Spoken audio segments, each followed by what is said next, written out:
and Toy Daddies, TPC and Toy Daddies. Welcome to the ToyPic Community Top 10, brought to you by the Toy Daddies.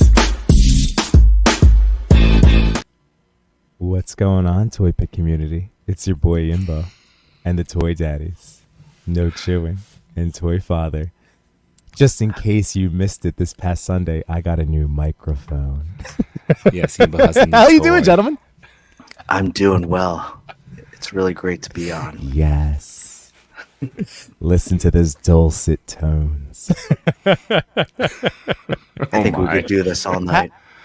No, we couldn't. Oh, I know. No, we could not. Stay here For and sure, now because too. I can go a little like low.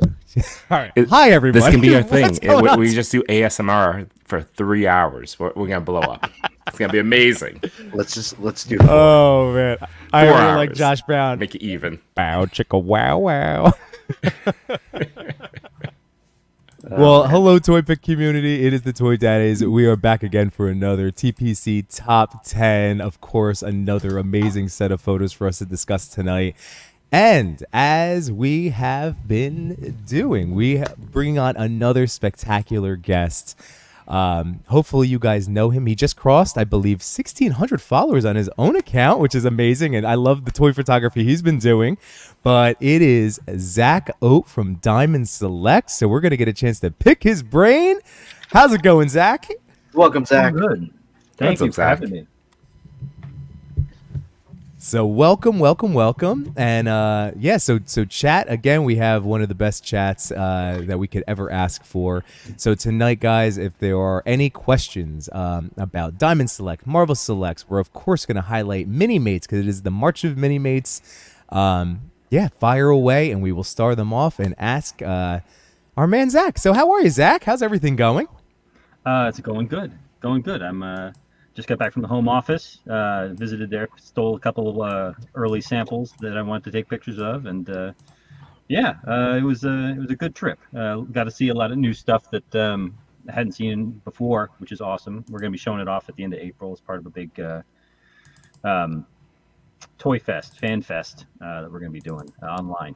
So work's going good, and we got a lot of cool stuff coming up. A lot of cool stuff hitting stores like this week and next week, which is very cool. So, Josh, for those of the people that don't know you, what do you do at Diamond Select, like title-wise, and then kind of go into like your journey into toys and to where you are now? Oh, sure. I'm marketing supervisor for DST. So I work with the people who run the social media accounts. And do a lot of the email marketing, but I primarily do a lot of the copy writing, so catalog text, ads, all the blog, a lot of the blog posts that we do, and press releases, that sort of thing, and just outreach to the general toy community. You'll see me on message boards. If I'm not DST Zach, I'm MS Word on some of them, and just interacting with the guys like you. None of the other people in the office like to really talk on camera. So if it involves a camera, they generally just shove me in front of it. We're happy to have that. We'll have you here, so that's awesome. Thank you. No, it's always a good time here. I think this is only the second time I've done it, but I had a lot of fun last time. That's awesome. And I asked you again because I love your journey into toys, and there's one possible section in your life which really impacted me when I was a comic book lover, and I want to talk just a little bit about that, and it also kind of dates us too. But why don't you, like, where did you start, and then also like how are toys what are toys like in your life as well? I had just gotten back into toys in college, and I discovered a magazine called Toy Fair.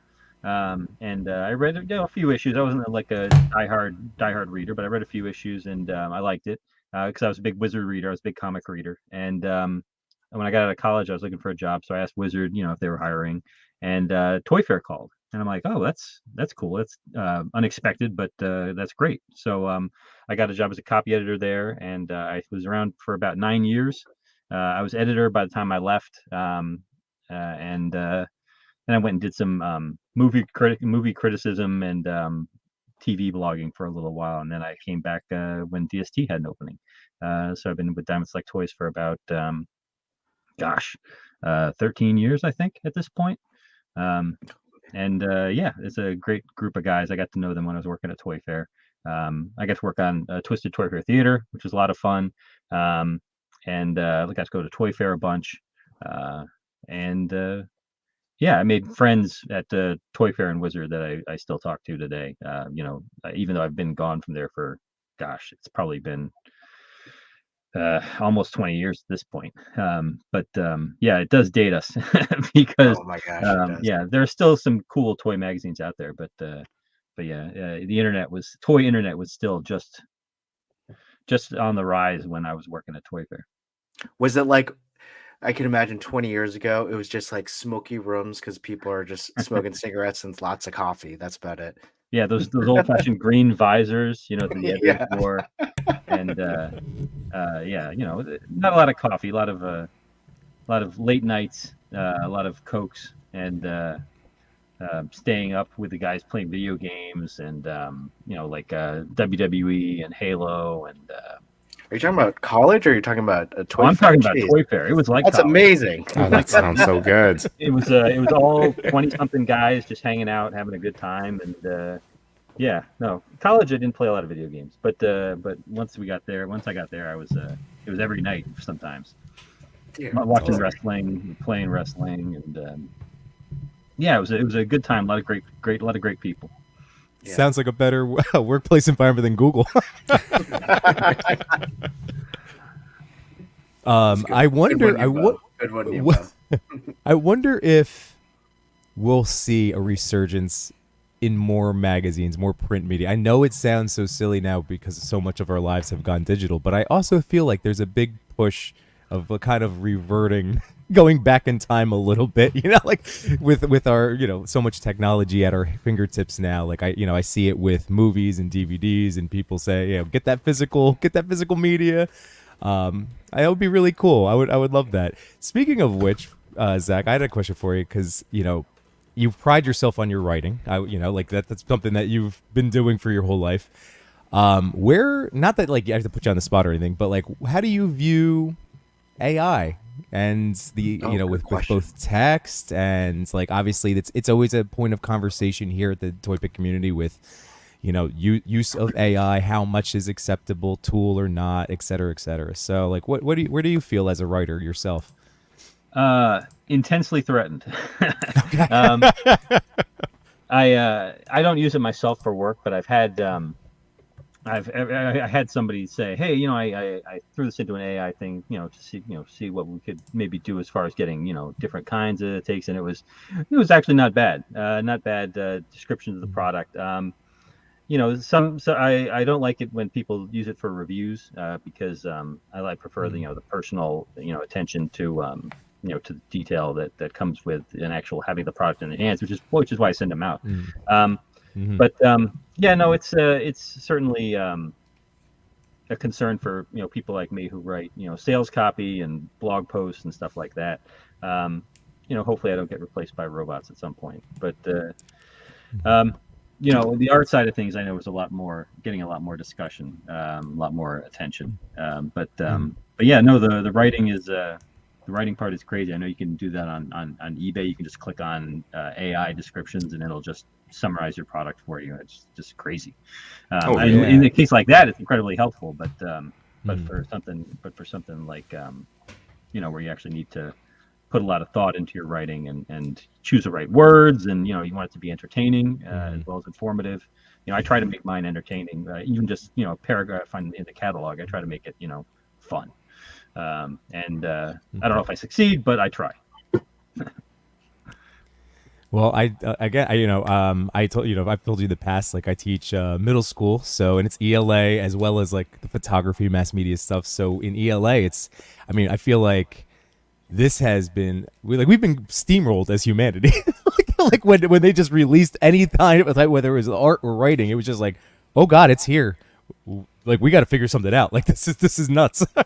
Yeah. So yeah, it's definitely like, I'm always, you know, me personally, I'm always going to side with humanity because, like you said, you know, I enjoy the personal touch. I enjoy hearing the personality and the person behind the writing. But yeah, I just was curious. Yeah, all right. So you have the same about it. I don't know if any of what I just said made any sense. You kind of put me on the spot with that one. I certainly wasn't expecting. Oh no, I didn't. I mean, honestly, that you mentioned it on eBay, I'm like, that does hold me back from posting things because I never like filling out all the stuff. But in that one aspect, I'm like, that's very helpful. Oh, it's even the AI stuff. What it does is it generates every single description that it has written, and you can just say, hey, if there was something similar that was posted, you can just cut and paste that, and that's it. So, as Chewy, I know you're sitting on a fortune. Go sell them. So It's like, hold on, I'm gonna gotta pay for Comic-Con this year. yeah, seriously. But yeah, I mean, I didn't mean to put you on the spot, Zach. I was just curious. No, this is Heel Yimbo. He's trying to get ask the hard-hitting questions now. He's a hard hitting. He's a reporter. I asked about it before.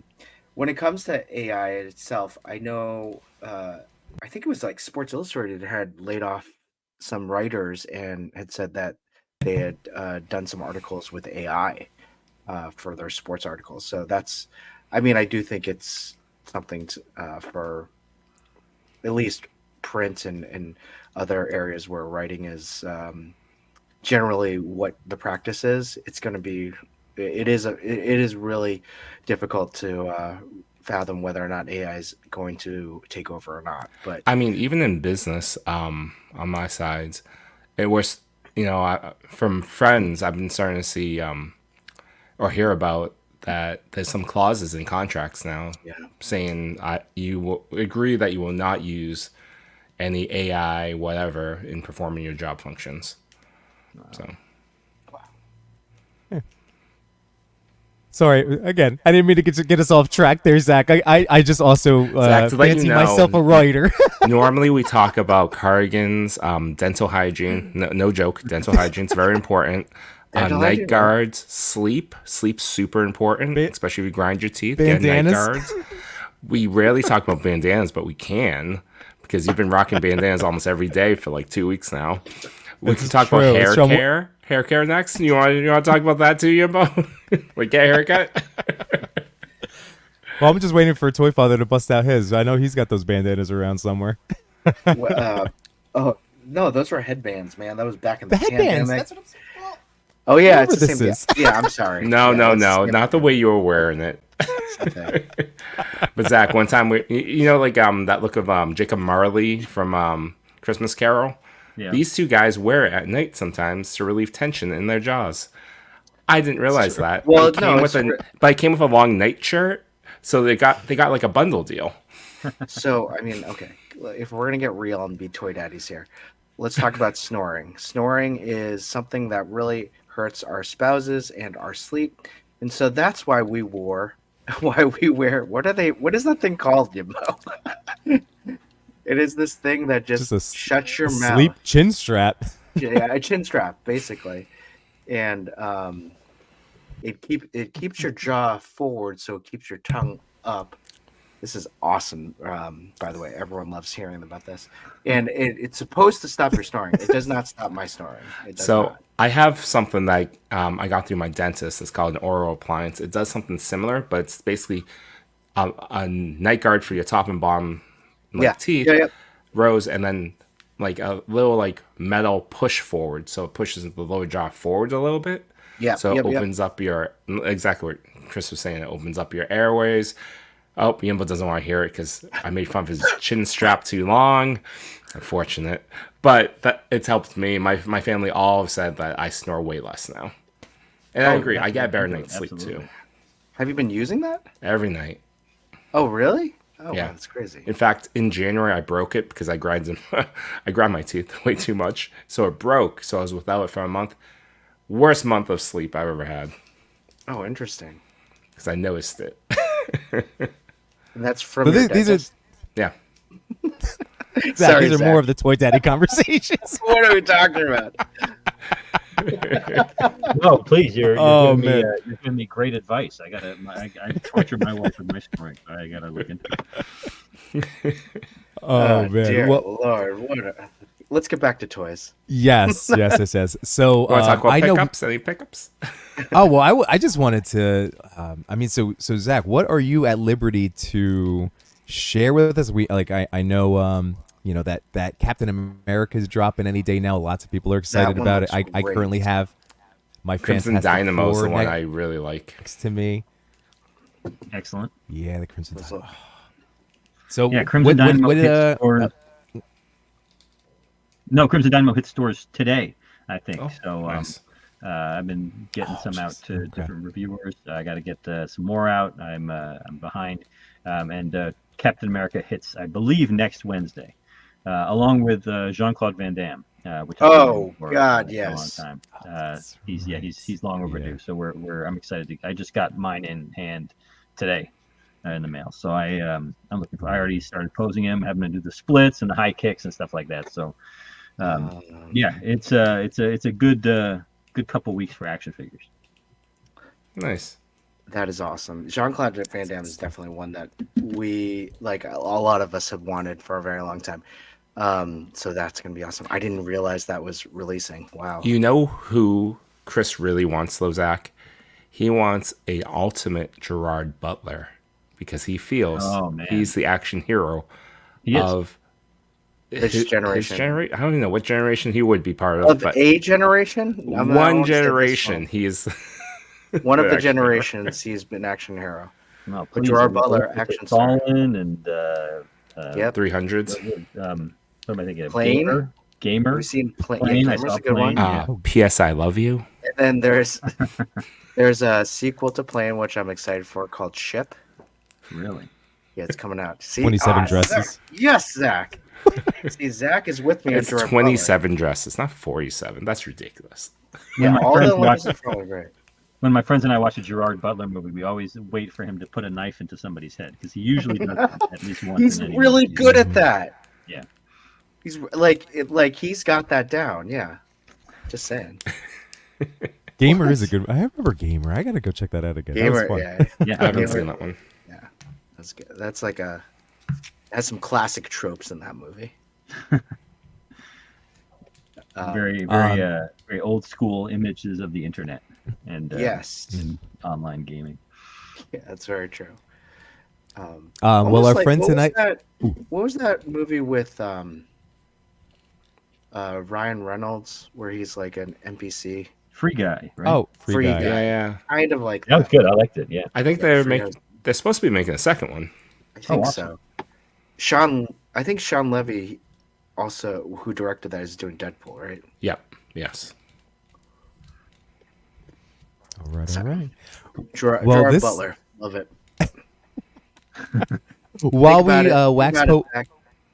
While we wax poetic about Gerard Butler, why don't we do a little quick check-in with the chat? I'm sure, Zach, you're going to see a lot of familiar names saying hello. I'm already seeing a lot of friends from just friends from the community saying hi to you. So let's rock and roll real quick. So we got who's that? Third Legend. Oh, our boy Wade Create. What's going on, Wade? Josh Brown. Oh, Messy Toy Photography. What's up, Messy? Finn Cobb. Hello. Again, happy Wednesday night, everybody. Happy hump day.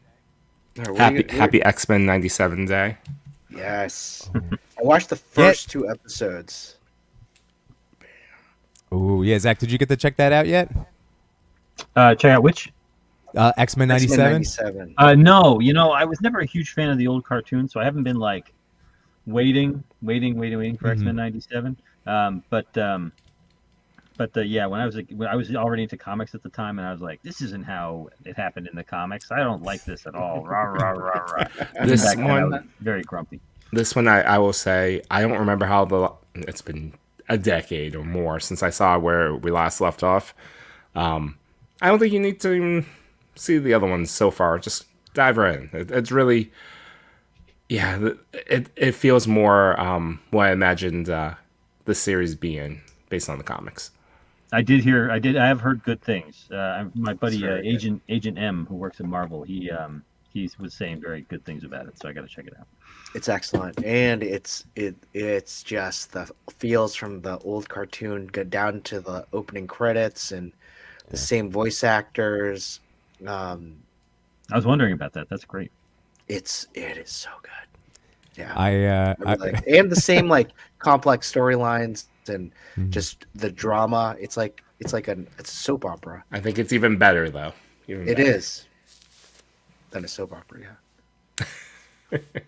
What were you saying, Yimbo? Yimbo is on a delay. Yeah. Oh, I am on a delay, right? Okay, let me back out. You guys do your thing. It's either that or we're being overly rude to you. I mean, headbands. No. I'll be right back. All right. Jukebox Hero, since Yimbo's gone. What's up, buddy? Messy Photography, we already said hi to you, but always good to say hi second time. Leo, what is up? Hey, how's it going? 88 Figs, how you doing, buddy? We got Ender Shadow. Ender Shadow, how you doing? Collector 425, what's up, buddy? We will not. Gone. Although, Chris, if you want to pick me up on Sunday, we can do in and out. We'll just go there in the morning and we'll drive back in the afternoon. Chewy, you know me. I need at least a 6-month buffer to make these plans with my wife. Arsoon Fist, what's up? How you doing, buddy? Dracula's Drip, it's good to see you. Oh, that's a new name. What's going on? That's a new name. Good name. And he does agree. He had a good run for sure. That run is not over. He is still running. Still running there, Mr. Butler. And the next run he'll be is on a ship. Yes. I'm just saying. I'd also like to point out Arson Fist. I search my parents' house at least once a year looking for. I want, that VHS. It holds such nostalgic value for me. It was like one of those moments where my dad, he supported all the comics, toys to an extent. You know, he immigrated from into the U.S. as an adult and started to raise a family. And this was one of those things I really wanted. I wanted that pizza. I wanted that VHS. I wanted to watch the episode. So he got it for me on like a random Tuesday or Wednesday during the week. And he gave it to me at like 3:30, both the pizza and the VHS. Nice. And I proceeded to eat the entire pizza and watched the VHS like 3 times to the point where he's like, "You ate the entire thing?" He got so mad at me, but it still holds a good memory. So why was that family dinner? Is that what it was? No. I think he said eat like, "Hey, grab a slice," but I ended up eating the entire pizza. I mean, the pizzas were small, so no, this was not a small one. What was the episode? It was wasn't the season 2 premiere? Season 2 premiere. Okay. So it was the wedding episode. Cool.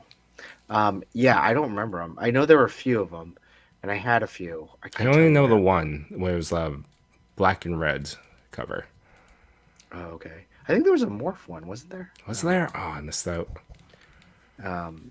I wish I could go back. I had a huge collection of VHSs, all the Disney ones.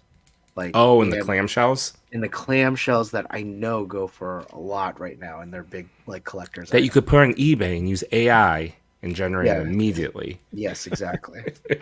Don't get rid of your physical media. Toyatic 40s. Unless there's money to be made, then consider it. How you doing, Toyatic 40s? Cal the Collector, what's up, buddy? Oh, what the question? That was the first question. Here we go, Zach. I didn't even do that. So, which X-Men or Marvel characters would you like your company to make? Oh gosh. I'm a big fan of the sort of secondary and tertiary like villains and stuff. So it's tough to get to some of them. There's we've been on a good run with armored characters, and there's this one armored character that I've always wanted to get an action figure from, but I don't think he's ever been made, which is Firepower. He's this big, massive guy. He took out the Silver Centurion armor and blew it up before Iron Man came back in the red and yellow and took him out during the that the Armor Wars? It might have been the first Armor Wars, and it was he's just a really cool mountain of a robot, and I'd love to get a figure of him at some point. But I think it's probably a long shot for Marvel Select, where we got to pick our shots and really make each one a home run. Oh, there he is. Yeah, he's pretty awesome. Well, that's something that this one or that one. Ooh. That one right there. Wow. I was gonna say, like, something that your company does really well are Iron Man and Iron Man characters. Just that from that world. Like, oh man, you guys kill it with it. So you know what your company does really, really well? Shipping the most filled in figures possible. This has so much weight to it. I was completely unaware until I opened it. I was like, oh my god, this is made out of brick. Yes. All of our big guys are solid, thick, solid plastic. They are thick boys. I think there's one figure that we did a long time. We did Ultimate Hulk, and he actually had a hollow chest, so he wouldn't be so heavy. And I remember we once got a customer service complaint saying, "I just bought Ultimate Hulk, and he doesn't weigh anywhere near as much as the other guys in your line." And I'm like, that's a fair argument. That's a fair complaint, really. Like, these guys could be, like, I could use the thing as a door stopper. Yes. or to ward off nomination. Ward off invaders. That's right. Who needs a bat? I have the thing. No, but it's so true. Like, that's like, you always feel so like good holding one of these big boys, because it's just, you feel it. You're just like, yes, that's the way. It's just, oh, that's a lot of plastic. You just, I know personally, I just get a kick out of it. Yeah. Definitely getting your money's worth of plastic. Yeah. So what I loved about Diamond Select back in the 2000s, probably when I was in college, Diamond Select was what got me back into collecting for a little bit, or actually, a little bit. And I remember being in college, and this was one of my first Diamond Selects, the Ultimate Venom. Nice. Yeah. And Diamond Select was the only one that started the Ultimate series, like this Ultimate line. So Ultimate Spider-Man, then the Ultimate Iron Man, and the Ultimate Hulk. So that was the only company that really started with any of those toys, because I don't think Hasbro did them until like way afterwards. And I really appreciated the sculpts too, because they were nice in terms of right from the comic book. Yeah, the early figures in the Marvel Select line were exclusively Ultimate Comics and I think Marvel Knights. The Daredevil. So yeah, I don't think Toy Biz was really doing Ultimate stuff. I don't think they did any real Ultimate characters until Hasbro took over, if I remember correctly. But yeah, we did. Some of those figures are still in production today. We still make our Elektra and Daredevil, and I think I don't know if we've done a new Punisher run recently, but yeah, there were some great sculpts at the time. They weren't as posable. They were designed by some of the early ones were designed by Toy Biz actually for our line. But that was how we differentiated by making them slightly more diorama-like, more posed and dynamic. Yeah, that was. Wait, so how does that work? Was that just a partnership that you guys had? Yeah. Well, at the time, Toy Biz and Marvel were, they were the same company, so they just had their own, development team, and they worked on this stuff with us. And that was way before my time, because I was working at Toy Fair back when the company started in '99, and Marvel Select started in 2002. Is when the Marvel Select line started. Yep. So. Yeah, it's been a long journey, and a lot of stuff has changed, and the figures are 180 degrees from where they used to be. Yeah, definitely. One of the things I know that the toy community, speaking for myself, but I know from many others, we love like so many of the accessories and diorama pieces and things that come with these different toys.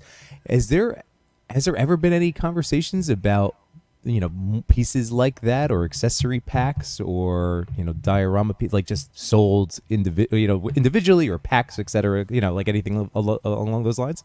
Yes, we are actively discussing ways to make older diorama pieces and accessories available again. So keep an eye out for that. Hopefully, we'll have something to announce by later on this year.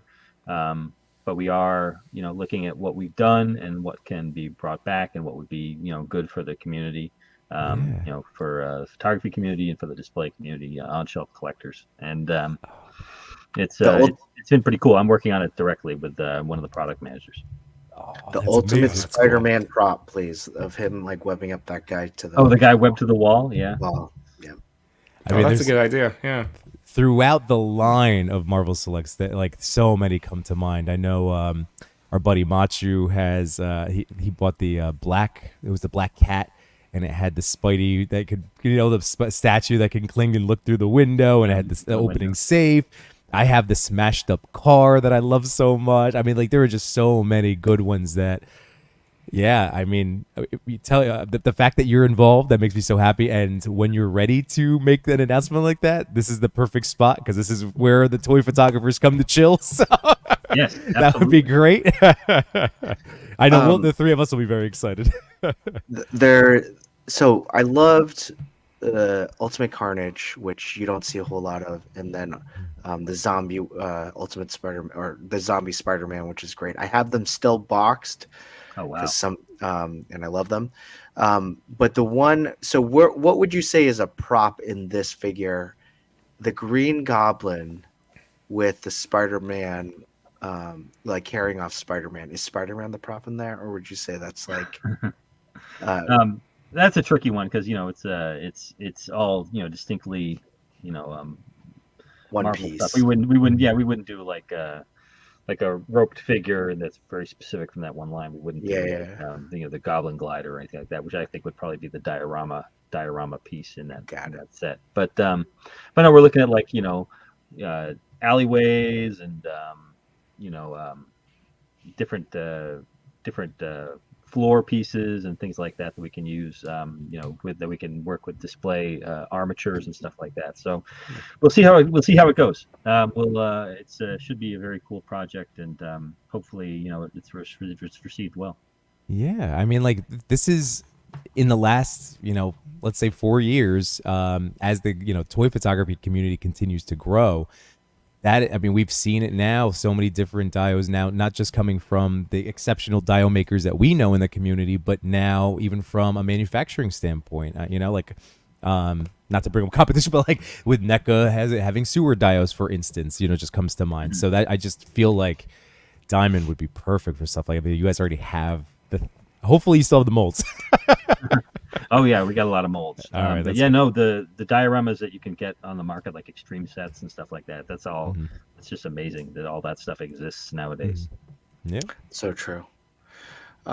Wade Gray asks, thanks for coming out and for being Toys and Comics for being around Toys and Comics for a while. Do you have any personal grails that you have? Personal grails? Oh gosh. No, I've always wanted to own the original Inspector Gadget figure, the really big 12-inch cloth one with all the cool parts that come out. It was one of our top 25 action figures of all time when I was at Toy Fair, and I think it probably would. I don't know if it would be up there today, but at the time it was, back in the 2000s, it was like historically one of the coolest, most intricate things, and that was a cartoon I watched all the time growing up. So I'd love to own one of those one day, But no, I was a big Cops fan, so I owned a complete collection of all the Cops figures. I eventually parted with it because they were spending too much time in a box, and I traded them in at the local my local independent toy store, which was very cool. But no, they were my grail. I still have my favorite, which is Barricade, from the Cop line. Oh, nice. But I think that was it's an underrated, early, highly posable figure line. It was almost 6-inch scale, but G.I. Joe, a real American hero level articulation, and I think it was it's an underrated toy line still. Is that the one you were talking about, Zach? Yes, I love that cartoon. That's so cool. That's always my favorite. I have a core memory. You know how it's just so funny at different phases of your life, where just certain things stand out. And Zach, I was also a huge Inspector Gadget fan, and I remember getting home from it must have been preschool or kindergarten, probably kindergarten, and being so excited because I was gonna get to watch Inspector Gadget. And my mom made me go for a walk with her. Horrible woman. Remember being so upset because, again, we grew up in that was it. Yeah, it was now you have to wait a whole next day. Oh no! Your mom wanted to spend time with you. I know. I just wanted to watch Inspector Gadget after a long day at school. It was always on before school for me, around that 7 o'clock, 6 o'clock range. I remember watching it right before getting on the bus. Another that was be great. one of the old Godaikin robots of the original Macron 1, which was a cartoon I watched back when I was a kid. Again, dating myself, but back in the 80s, it was one of the early anime on television, and it was very very Voltron-esque. But Macron 1 was I think there's a Godaikin figure of that, so I'd love to own that. Well, there's a new figure out for Count Duckula, which I had no idea they were making. I just saw pictures of it online. Oh yeah, on 5K. And, that was another show that I watched a lot when I was a kid. Yeah, me too. Looking up Count Duckula. It's on 5K. It's actually pretty affordable and looks really good. But that Inspector Gadget looks perfect from perfect representation of the show. Mm-hmm. Did you ever get the Blitzway one, Zach? The Blitzway Inspector Gadget. I don't think I knew that they made one. Oh my gosh. I'll have to look it up. Yeah, I think it might be harder to find now, but that's one I actually wish I'd gotten on release. Oh wow, that Count Duckula looks great. But yeah, I think you should look into that one. I think that would be a good replacement. Fantastic. Cal the Collector asked Zach, why did we not get an alternate?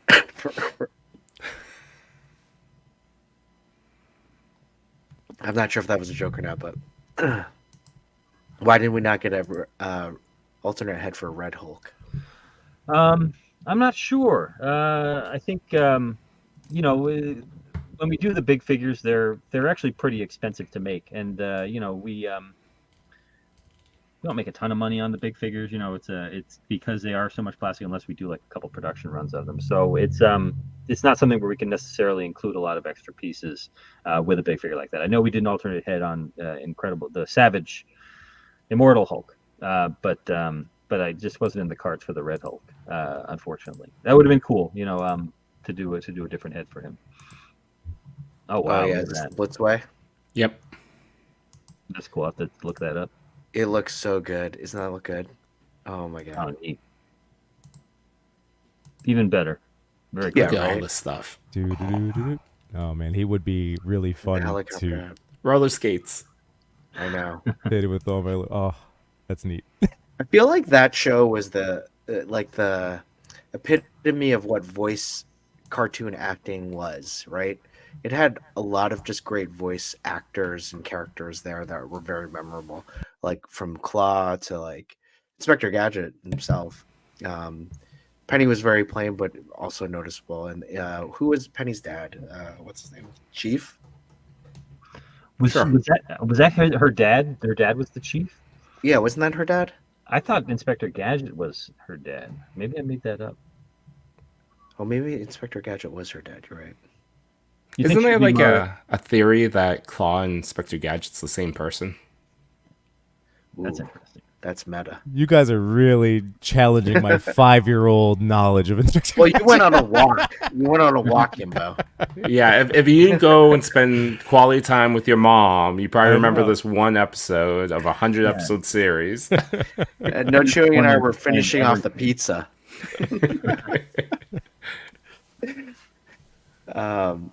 Dracula Trip wasn't a few characters in X-Men Classics line Ultimate, Bobby, Rogue, Nightcrawler, Juggernaut, etc.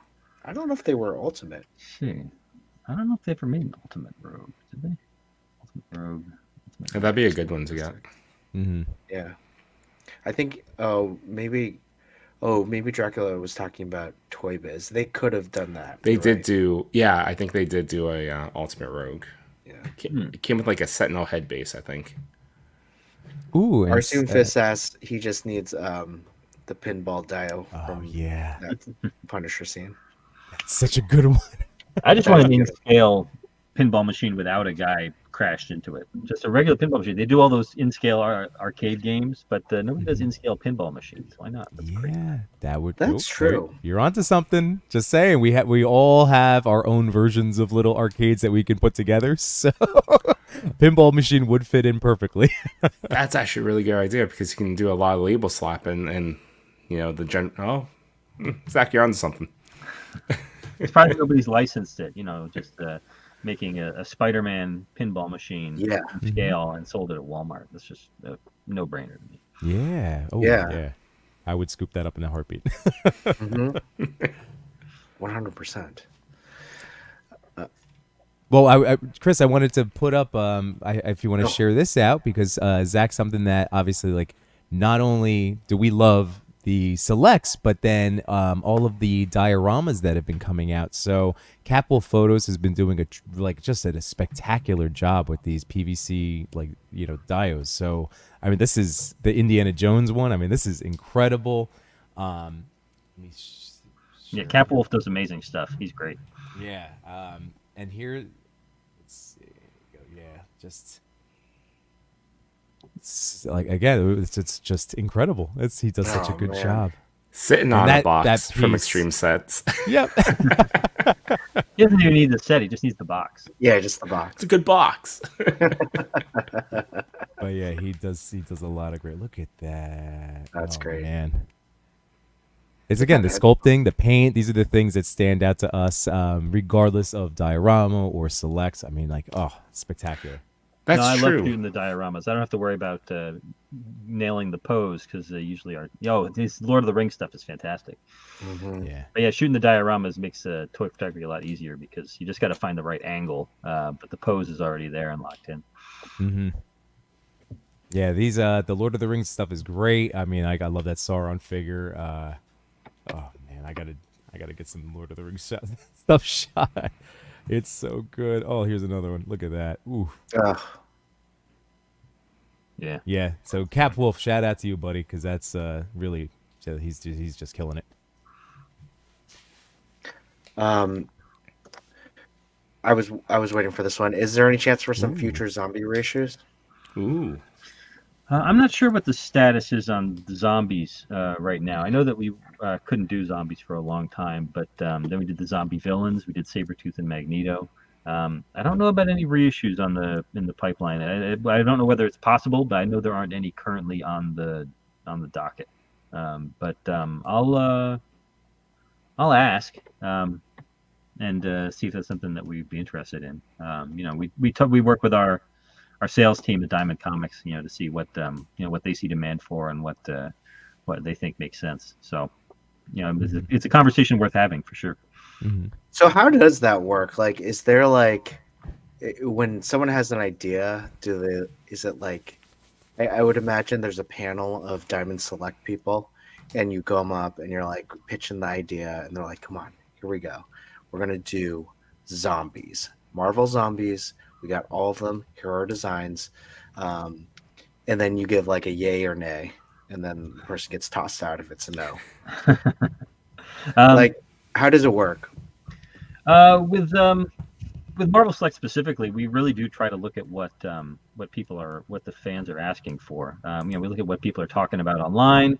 There's a product manager who oversees a lot of it, and then the president, since it is our flagship line, the president does get involved in those discussions to see what he thinks makes the most sense. Because again, it's we can only release a certain number per year, and it's we want them all to be home runs. Mm-hmm. So there's a lot of back and forth about what would be good for the line. Are you allowed to say how many you're supposed to release in a year, or that you can release in a year, or no? We usually put out about I think we put out about 10 or so per year. It used to be a little bit more with Disney. Disney hasn't been doing so much lately, but the Disney store. But we used to put out a little bit more thanks to them. But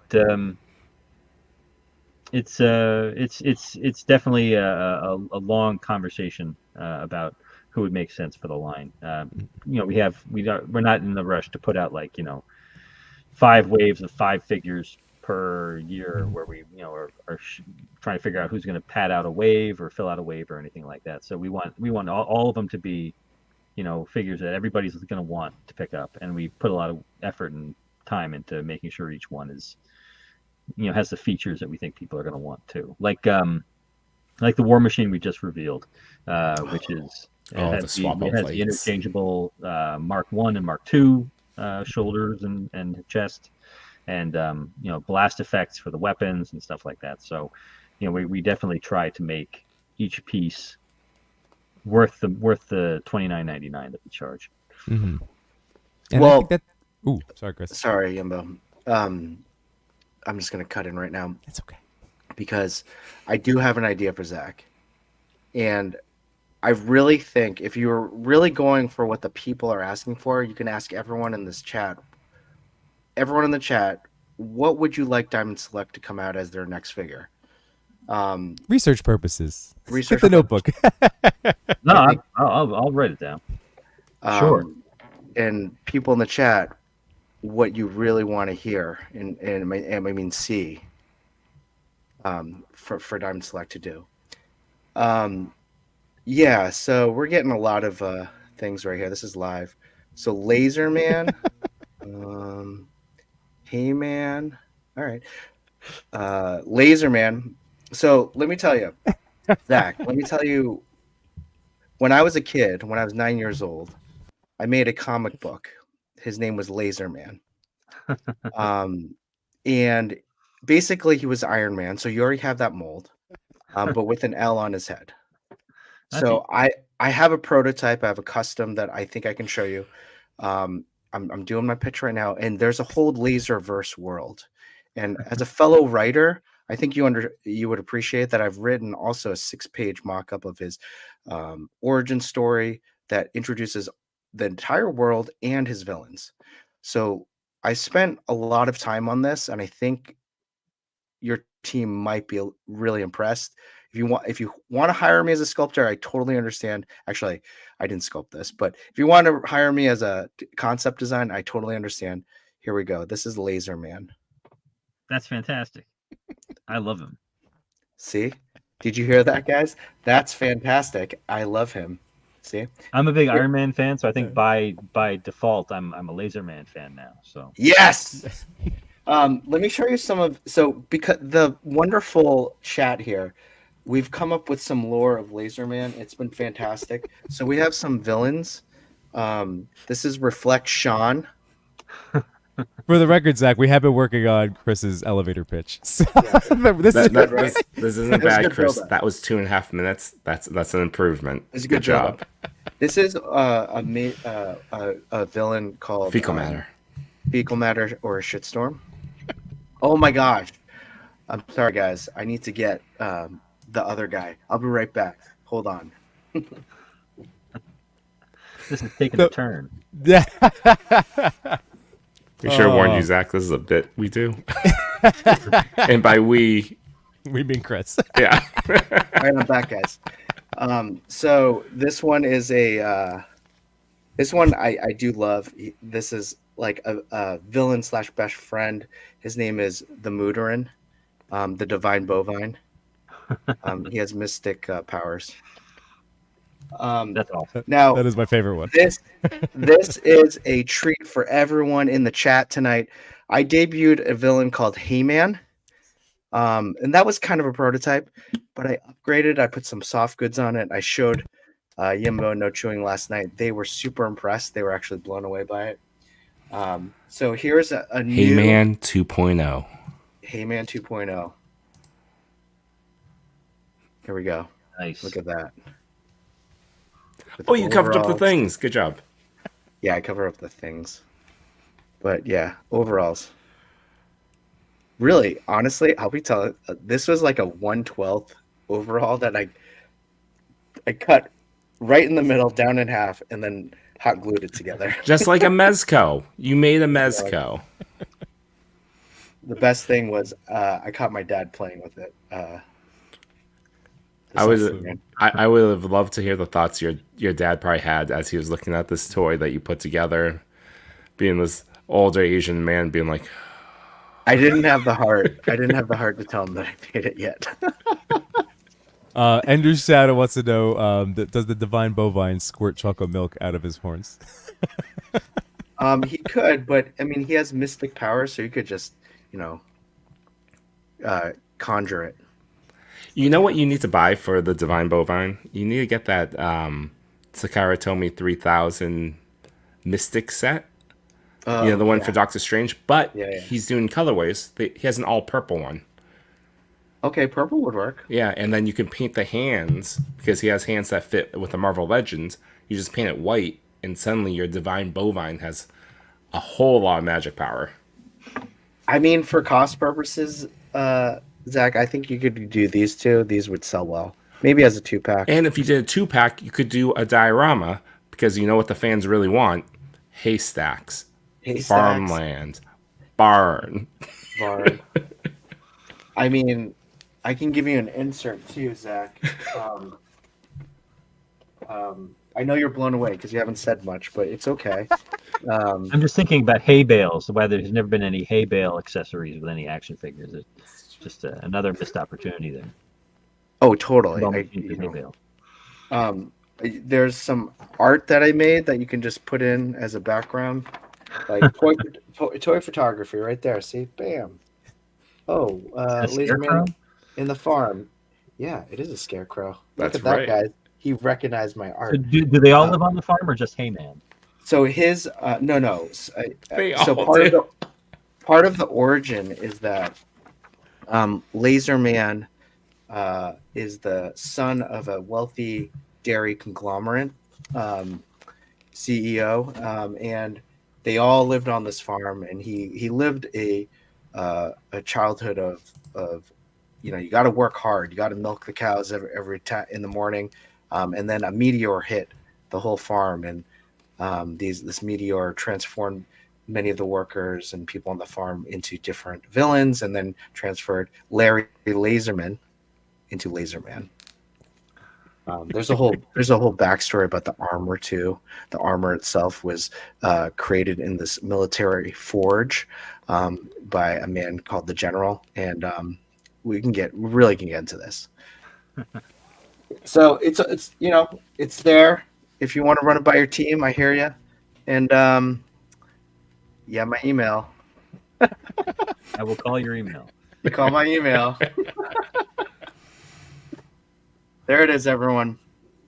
All right, well, I derailed that. Let's talk about toys. We were talking about toys. On that note, let's go take a look at the March of Mini-Mates 2024. I'll take a Laserman Mini-Mate set. Oh, actually, that's a good one. You can get all 5 characters in a boxed Mini-Mate set. Yeah. The box could be a farmland, so you have your dial built in. Laserman farm set. So people in the chat, we've talked about the last couple of shows. It's been our hashtag all throughout the month of March. It's the March of Mini-Mates. It's actually I'm not terribly certain how it came to be, but I know Mini-Mates ACBA does a lot of the organizing with the prizes and the themes, and so people jump in, and so people can use this hashtag and go in. There's some prizes associated with it. This is an awesome shot from a friend of the show, Missy Owl Figures. And a lot of really fun, creative photography using Mini-Mates.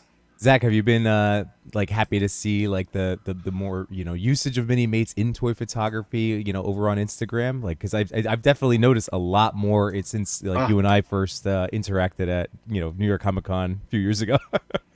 Yeah, no, I've been I'm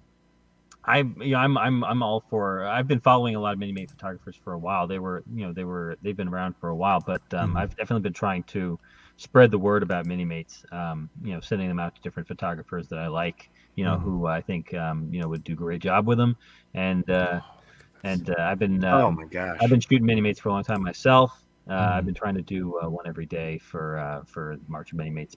Also, I haven't posted my horror one for today because there was a theme for every day. It was stealth was Monday, speed was Tuesday. Today was horror or supernatural. So I haven't posted mine yet. I took a cool aliens shot earlier tonight, so I'm gonna post that one later on after this. But yeah, no, there's some amazing photography being put out, and I've been excited to see all the new posts every day. Oh, and yeah, Mini-Mate ACBA is the organizer, and we DST donated some prizes as well. Oh, very cool. That's cool, mine. Oh yeah, that's right. Oh wow. I'm guessing speed was a theme. I saw a few Quicksilver shots. Yeah. Oh, look at this. Fantastic. Well, I today I mentioned to you before we went live, but everybody out there, in case you haven't seen it, over on my channel, this morning I dropped a What If Marvel Mini-Mates review. So if you are interested in checking that out, it is such a fun set. I have Chris, if you want to throw that up, this is just from the Diamonds website. They are available. They are really great. So if you want to hear me gush all over them, you could definitely, check them out. But there's so many great sets. I mean, look at this. Oh, this is this. This set is gorgeous. Yeah, I'm waiting for that one. Oh my gosh. Boy. That's this year, right? Or is that later down the line? This one should be out in the next couple months, I think. Oh, I awesome. this in my life. This one's a winner. I mean, 6 space. Yeah, the Daredevil set just came out not too long ago. That's a really great set. That's a cool one. Yeah, this is gonna be my next opus because I want to get some shots done for this month with this set. Oh my goodness. I mean, it's incredible. I love that Elektra. It's such a great one. I love having both versions. Like the 6-inch set, next to her now. Oh, and then you have that Kingpin to go with the Spider-Verse set. This is so great. Yes, for sure. So cool. But again, they're just so much fun. I always say, like, whether it's for I love the toy lunchbox photography. idea. Yeah. Yeah. When did that come about? Like, was that? Those were recent something we edition? brought over from. Oh gosh, I'm blanking on the name of the company that does them. But there's a company in Japan that does the lunch boxes, and we just sort of bundled them together because we thought they'd be fun. The lunch boxes are really 1/6 scale. They're 1/6 scale. So they're a really cool accessory if you want to give your 1/6 figures a metal lunchbox. They have Marvel. They have the Marvel movies, Marvel comics. I want to say we have Star Wars ones too. So those are pretty cool. I didn't realize that's 1/6. That would go. Can you imagine like a Spidey Hot Toys holding that guy? I have a toddler Groot that needs to, have his lunch every day. There you go. Before he goes off to school. That looks great. And just like they're just loaded. Like they have so many great accessories. That Hulk looks so good. Oh, and the Hulk cluster. Oh my gosh, all those look great. The minifigure I think is my favorite, and it's 2 of them. It's Phoenix and Dark Phoenix.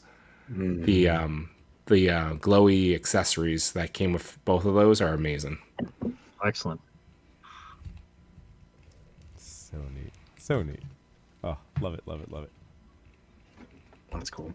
Yeah, Mini-Mates are one of my favorites. I've been hyping them for 13 years now, and they're still pretty niche. So I'm clearly not doing enough. But I'm still trying to spread the word, and we had a really good run at Walgreens with some exclusive series there based on the cartoons and some of the movies.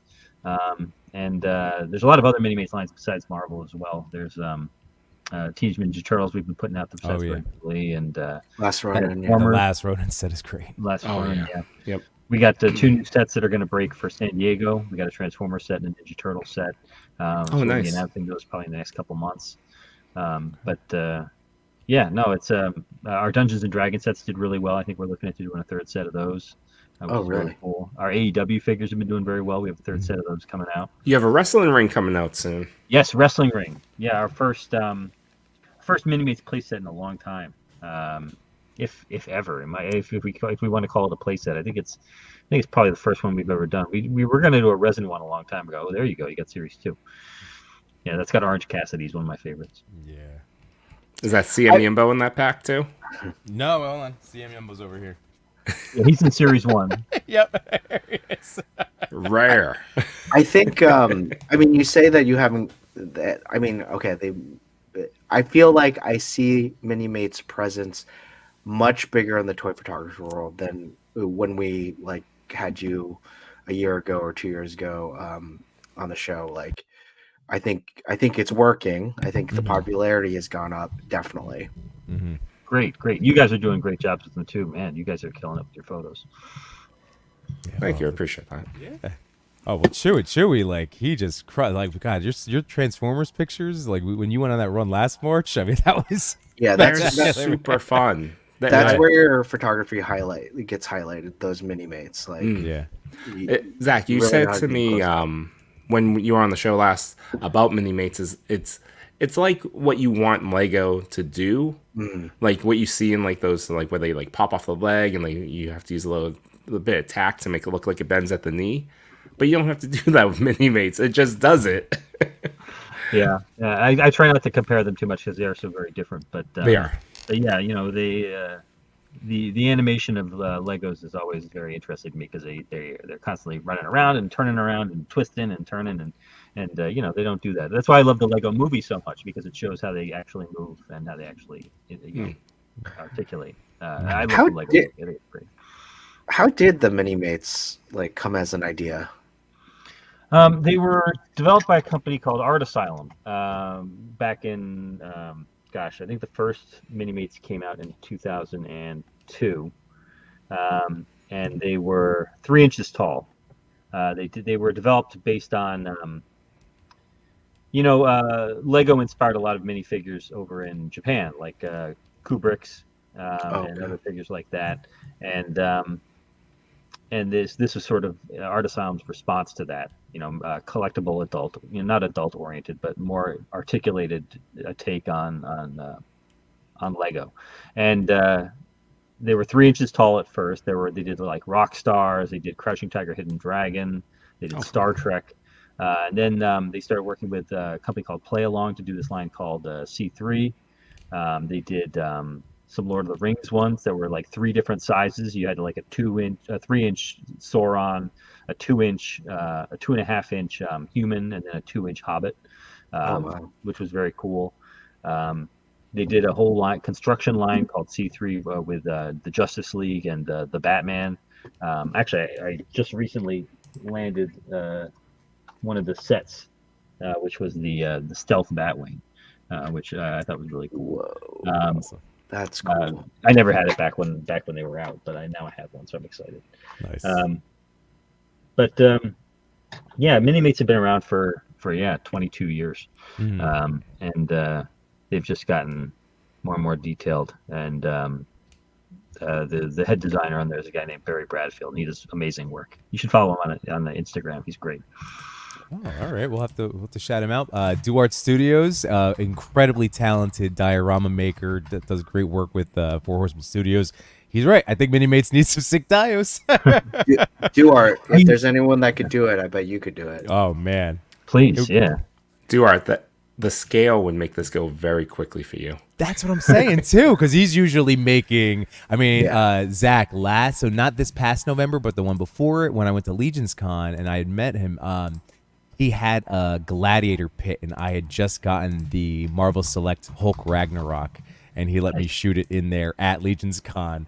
So I can only imagine, like he's usually making these literally just worlds. Scaling it down. The most impressive thing that we saw was the hall that he did, and he had put every single shingle down, like on that roof. And I was like, "You didn't do this individually, did you?" He's like, "I did." I was like, "My goodness." He has the patience. He could do it. I mean, this he did for Plunderlings. Mm-hmm. That was cool. That doesn't even do the scale justice. That thing was huge. Right. Mm-hmm. The diorama maker's always. It's this one. I used to have to build some dioramas back when I was shooting Twisted Toy Fair Theater, but they were always very simplistic, like a floor and a backdrop, and every now and then I have to get some balls of wood and do some stuff. But no, he looks like he does some amazing work, and diorama makers always impress me. Oh my goodness! I would love to see some of that at a mini-mate scale. That'd be awesome. Yeah, mini-mate scale. Do it. I use a lot of Marvel Select backgrounds actually for diorama pieces for mini-mates because they're just big enough for a figure in Marvel Select scale, but to a mini-mate it's like a whole area. So there's always a lot of room to play with when you're shooting them. Yep. Ooh, that's a good tip. Another mini-mate tip. I want to say it was the Jada toys. I didn't buy the one that I had in hand because the little side window was coming off, but it was a turtle van, and I want to say it was 1/18th scale, or maybe 1/24. But it's the perfect size where mini-mates literally like you can open the doors and put them into this die cast turtle van. I've seen some pictures of it with the mini-mates in it, and it works perfectly. It doesn't always work with like their entire vehicle line. Doesn't work with all mini-mates. I had bought in Vin Diesel's Charger. And does not fit. I was like, oh man. Oh, family. What about if you just like keep it on the outside? Does it still scale? Oh yeah.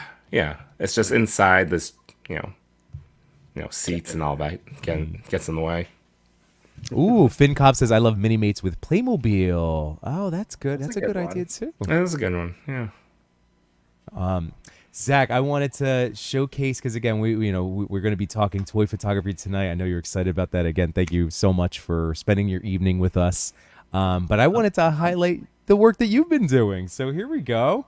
So again, congrats on the 1,600 followers. And man, like, look at this great work you've been doing. That's a good one. Yeah.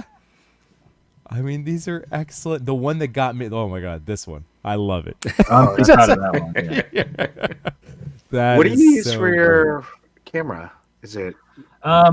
Believe it or not, I shoot a lot of my photography on my Samsung Galaxy phone. I think you said that before. Yeah. I have a work camera, which is I think a Canon Rebel. Is it a Rebel? But it's I think it's a Sure Shot. But it's I don't use it too much. I usually just use my phone. I don't keep I keep an archive of everything that I've shot, downloaded off my phone. But since I'm usually just shooting them for Instagram, I really don't need anything super fancy. So yeah, unless my phone's dead, which I need to upgrade it. It's definitely got a battery problem, I think. But I usually use that. I should, in fact, that first one that you looked at that somebody said, I think this somebody said you liked it.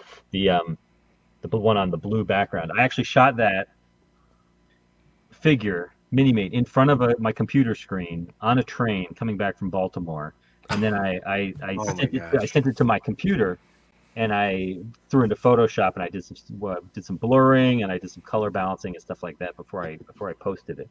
But it was a very, very tricky one to shoot, considering that I didn't have my normal photo set up, and I wanted to get something up before the end of the day because I was coming back late at night last night. But it was a very difficult shot to pull off because I was balancing my hand in front of the screen, yeah. I had like the clear stand. I had to edit out my thumb. It's a whole thing. No, I think one thing we about Rebel Moon mini-mates that we haven't put out yet. Nice. We talk about being toy daddies, and one thing that we always talk about is like finding the time to do all this, right? So, we shoot on cameras, like a Canon or whatever. Then we have to download it to our phone, or then put it on our computer, then edit it, put it back onto, if we're doing a layered shot, put it back on our computers. It's such a process sometimes. So what I appreciate is if you do it on your phone, it's straight on your phone, and I'm sure the time that you save is just so much time in your busy schedule that you can only appreciate, just click, edit, post. But that was a lot of editing. This is nice. I love this one. And Zach, did you see Rebel Moon yet? I still have to check it out. The first one, yeah. The first one, I enjoyed it. It was definitely very visually beautiful. we did a series of action figures. We did 2 action figures. We got 2 more coming out, and we're working on a 3rd series. And this is our box set of mini-mates going to be coming out, I think, the next month or 2. But I found some samples at the office that we had shot for that Toy Fest we're working on, the Fan Fest. And I very quietly put them into my bag to bring home to do some more toy photography with, because I love shooting toys. And yeah, I do try to get it done quick in and out so that I can come in and help put the kids to bed or whatever. But it gives me something to do, when I'm sitting around, editing on the phone. I do a lot of my editing in Instagram. I just use a lot of their filters. Yeah, look at how this one came out, man. That's cool. And again, this is just showing how beautiful these statues are. Like you said, like they're just already posed. You found the angle. That is awesome. This looks so. You know what? I really like the packaging that you all did on Rebel Moon. Oh, thank you. Yeah, no, the packaging is great. We have a great packaging designer named Steve Rowan. He does an amazing job. So yeah, he's really been stepping up his game. The Invincible packaging, I think, came out really great for the action figures. But yeah, there's been some, and Barry Bradfield does a lot of our designing for our Mini-Mates packaging, which we've been doing, like the VHS style packaging. Our Dungeons and Dragons sets came in like a book type packaging, which is very cool. He does a great job as well. I think most of us are just so used to like the Marvel Select like packaging that it's been really nice to see the additional packaging that Diamond Select has been doing, because you're right, that it does show like they've been stepping up their game. Yeah, we've been doing a lot more deluxe figures instead of select figures. The select being in that the big blister with the side panel. Yeah, as opposed to the window box, which we've been doing for our deluxe figures. So we've kind of, unless it's a really big figure that has to be select, we've been trying to transition to a deluxe. Got it. Oh, cool.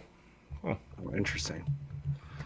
Well, that Darkwing set was pretty interesting too, in terms of just what you did with, like, first of all, it was Darkwing and Negaduck, and it was a huge packaging set. Yeah, that was an interesting. That was an interesting one. We don't usually go that big with packaging, but we doing something similar with Jean-Claude Van Damme. It really shows off all the accessories and extra parts and stuff like that. So that came out today. No, Crimson Dynamo came out today. Okay. And next Wednesday is going to be Jean-Claude Van Damme and Captain America, classic Captain America. Jean-Claude Van Damme. Oh my gosh, I didn't realize that. So you just got me really excited. Sorry, Yimbo, what were you saying, buddy? Oh no, you just I just got distracted because on the Diamond Select site under brands, it is Jean-Claude Van Damme is his own brand. So he just gets his own. And I just had to I bring that up too because he's his own brand. That's it. Boom. So if you want to find out, there we go. Oh boy. Oh Lord, yes. Look at that. Oh my gosh, yes. Yeah, these are sculpted by Jean St. Jean. He did a really great job. So great. That is so great. Oh, but I was just gonna say I like absolutely love the Fantastic Four set. I saw your picture up there with the two of them. They are so good. This particular Mr. Fantastic, this is the best one that I have gotten my hands on. This is so fantastic. But, oh, great. But what a great set. Even this, oh my God, Sue Storm with, I love the interchangeable parts. Like I love how you guys pulled this off with the translucent. That's a great Sue Storm. Yeah. Yeah, I really like the likeness. Not the likeness, but I like the face sculpt on that. The sculpt was by I'm forgetting who did the sculpt, but the design was by Eamon O'Donoghue. They did a really great job translating his design. They did a really great job. Oof. Looks so good. Mine's not focusing. There you go, Chewy. Thank you. You're welcome. You're welcome. I made a joke, Zach, in that review I mentioned earlier that I love with Marvel Select and Diamond Select, like the accessories that come attached, like the blast effects and like her invisibility shield there. And I said, unless your 4-year-old son comes by and snaps it off at the peg. But I was able to salvage it. We're good. But yeah, my little, I gotta If that keep them happens away again, from. let me know. I'll send you a replacement field. Let's see. You got it, Chris? I don't know the limitations of the Marvel license, but I'd love to see an artist line based off artist works, like Cheeto, Daredevil, or Lee, Spider-Man. Has Diamond Select ever thought of that? Yeah, we've done some artist-inspired figures. The thing that you guys were holding up, I've always considered to be like a Mike Waringo style thing. He's got sort of a stylized face, and he's got the big bulky body. I think it's very Waringo style. And we did a Hulk once that was very much inspired by Mark Silvestri when he did his run on the title. But for the most part, we try to do, we try to convey, different eras of artwork, if not necessarily specific artists. But no, that would be really great to do more stuff like that. But we want them also to be, compatible. So it's tough to, if you do, one specific artist, it may not work necessarily. If I could pitch artist. one, Sure. only because I know Diamond Select does all the statue, or a lot of the statues in Scotty Young's art style. That's a toy line that I think would do exceptionally well because of the following he has, and it would reach both adult and even skew younger fans as well. No, that'd be great to do an articulated line of those. That'd be really cool. They'd remind me of what is it, the Nendoroids? Yep. Nendoroid? Yeah, straight up chibi, but in his own style. Like it's not. It's been around. He's been doing it for like decades now. Yeah. So his fan base is huge. You could rework that scale too. It doesn't need to be like that 7-inch scale either. So. Oh yeah, of course. Chris, if you want to just throw up real quick, but this would be a really cool action figure. Oh yeah, All right. The funny thing is, I literally just read that book on the train back from Baltimore. With him putting on the shirt. The funniest part is at the end when they're like, when he's talking to Luke Cage and Jessica Jones and Iron Fist, and they're like, "Why are you doing this Punisher cosplay?" And he's like, "How did you know that?" And they're like, "Dude, you have a skull on your shirt." And he's like, "There's a skull on the shirt?" I had no idea. Nice. I just needed a shirt. Oh, that's hilarious. That's really funny. But he stole it off of the Punisher because the Punisher like taking his shirt or something like that. That's a second vote for Scotty Young as well. There you go. No, that'd be very cool. And yeah, Enders, that's what I was. That was the first what I was looking up for you, and I went, oh man, that was the picture. I was like, oh, that would be such a cool figure. That would be a cool figure. We see our friend Machu Toy is in the chat. What's going on, Matt? So that means he and Jay Shot just ended up between two Sentinels. They had on tonight Zach, our friend of Roma Toys 89, Frank. our boy Frank. Oh, He was hanging out earlier, with the boys at 8:00. So get something else to watch tomorrow, everybody. But yeah, Ender says that would be an awesome fig. I agree. Shroomy saying all this mini makes talk is bad for my wallet, but they're so damn cool. And best affordable Fantastic Four wave ever. And it's so true. Like I love true. Every single one is so cool. Oh, I love it. I'm just looking at it now. Yeah, it's great. All right. Well, this could be a nice little transition now, Chris, into our toy photography celebration, our little what's making us happy, all of the good things. Action figure count. That's right. Is Now we totally can wrong. start the show. And with that said, if you could, I know people in the chat and we're having a great time, but if you could take a moment, click like, share, subscribe, all that good stuff. We are on the road to 1,000, and it's just a number, but I'd like to get there. So any help would be appreciated. That's right, the road to 1K. And thank you, Wade Create, for really putting the bat signal out there this week. Yes, so we appreciate you, thank Wade. you. Thank you. Well, what's making us happy right now, fellas? Zach, what's making you happy right now? This week? Toys, life, Today. what's putting a smile on your face? Oh gosh. Laserman. Laserman is definitely making me happy. Clip that. We- What is that? 1 hour 19. All right, we got it. I just watched the trailer for Rebel Moon Part 2, and it looks pretty cool. So Oh, nice. I'm excited to see that. I'm excited to see the extended Zack Director's Snyder cut. all one 6-hour movie version. Yeah, me too. Definitely. And I saw like an interview clip of him talking about that, where he said that he basically made the deal with Netflix to like have a PG-13 version, and then he gets to do his off the rails, hyper violent, whatever it's going to be. I still have to watch it, but I'm excited too. I need to watch that one too. Yeah. Chewy, what's making you happy right now? X-Men 97. That's fantastic. Isn't it?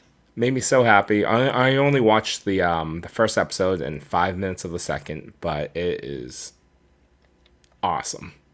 Like they really made Cyclops pretty badass in that. Yes, yeah, absolutely. Zach and I haven't seen it yet. Correction. So I have here's heard, a I have heard spoiler. that people will like Cyclops for sure. Yes.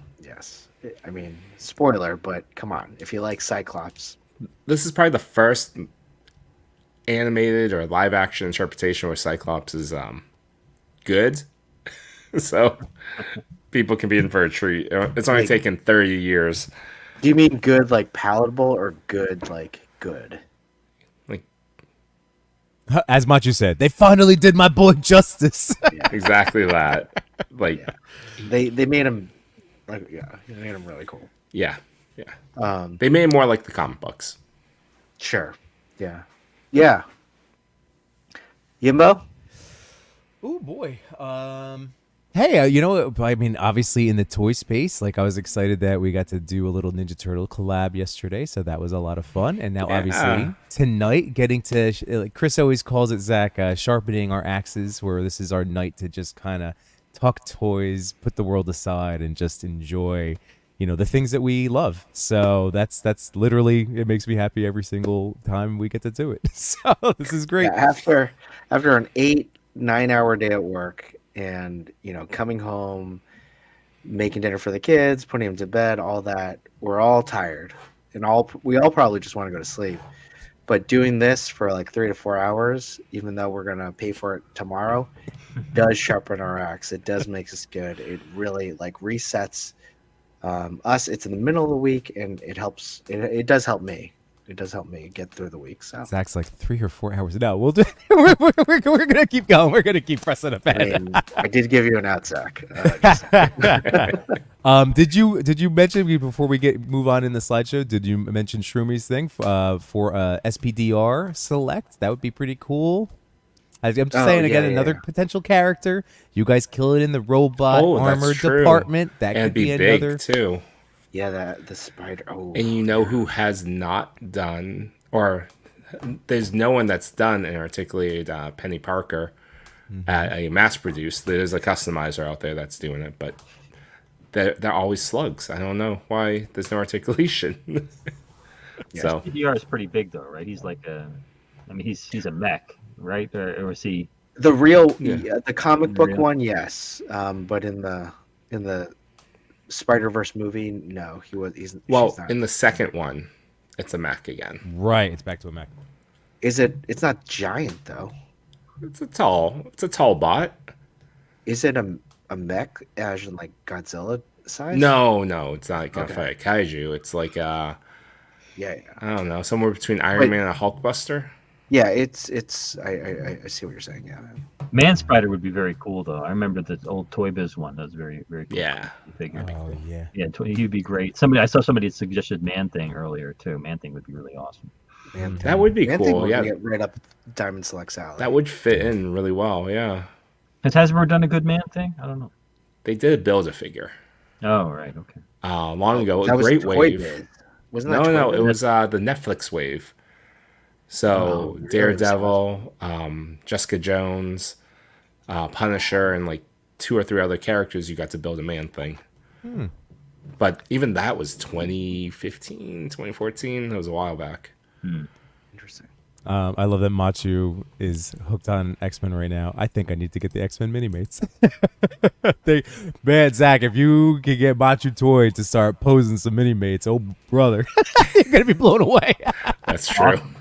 Yeah, we've got an X-Men's wave in the bank that we're going to be revealing. Oh, yeah? Probably by San Diego, we'll have images of it out there. And Zach, are you going to be at Comic-Con San Diego? Yes, yeah, we'll have a booth at San Diego, and we'll have a booth at New York. All right, so yeah, we'll be there. The Toy Daddies will have to swing by. Yeah, please. We'll be there. Yeah, awesome. Leopardon, robot from the Toy Spider-Man show would be great too. Just another mech. Oh, that'd be really cool. That'd be really cool. Giant box. And shout out they didn't to do that because they did the live action figure, right? Didn't they do one of those? SH Figures did, yeah. Oh, okay, right. Legends did one too. Bandai did do a mech too. I have it. I just never opened it. But yeah, they did a mech. Oh, really? Oh. Yeah. And just shout out to our fellow boomer, 78 points of articulation. What's going on, man? Hashtag Kathy Ireland. That's a deep cut in the ToyPic community. That's a deep cut, but it's a running bit on this show.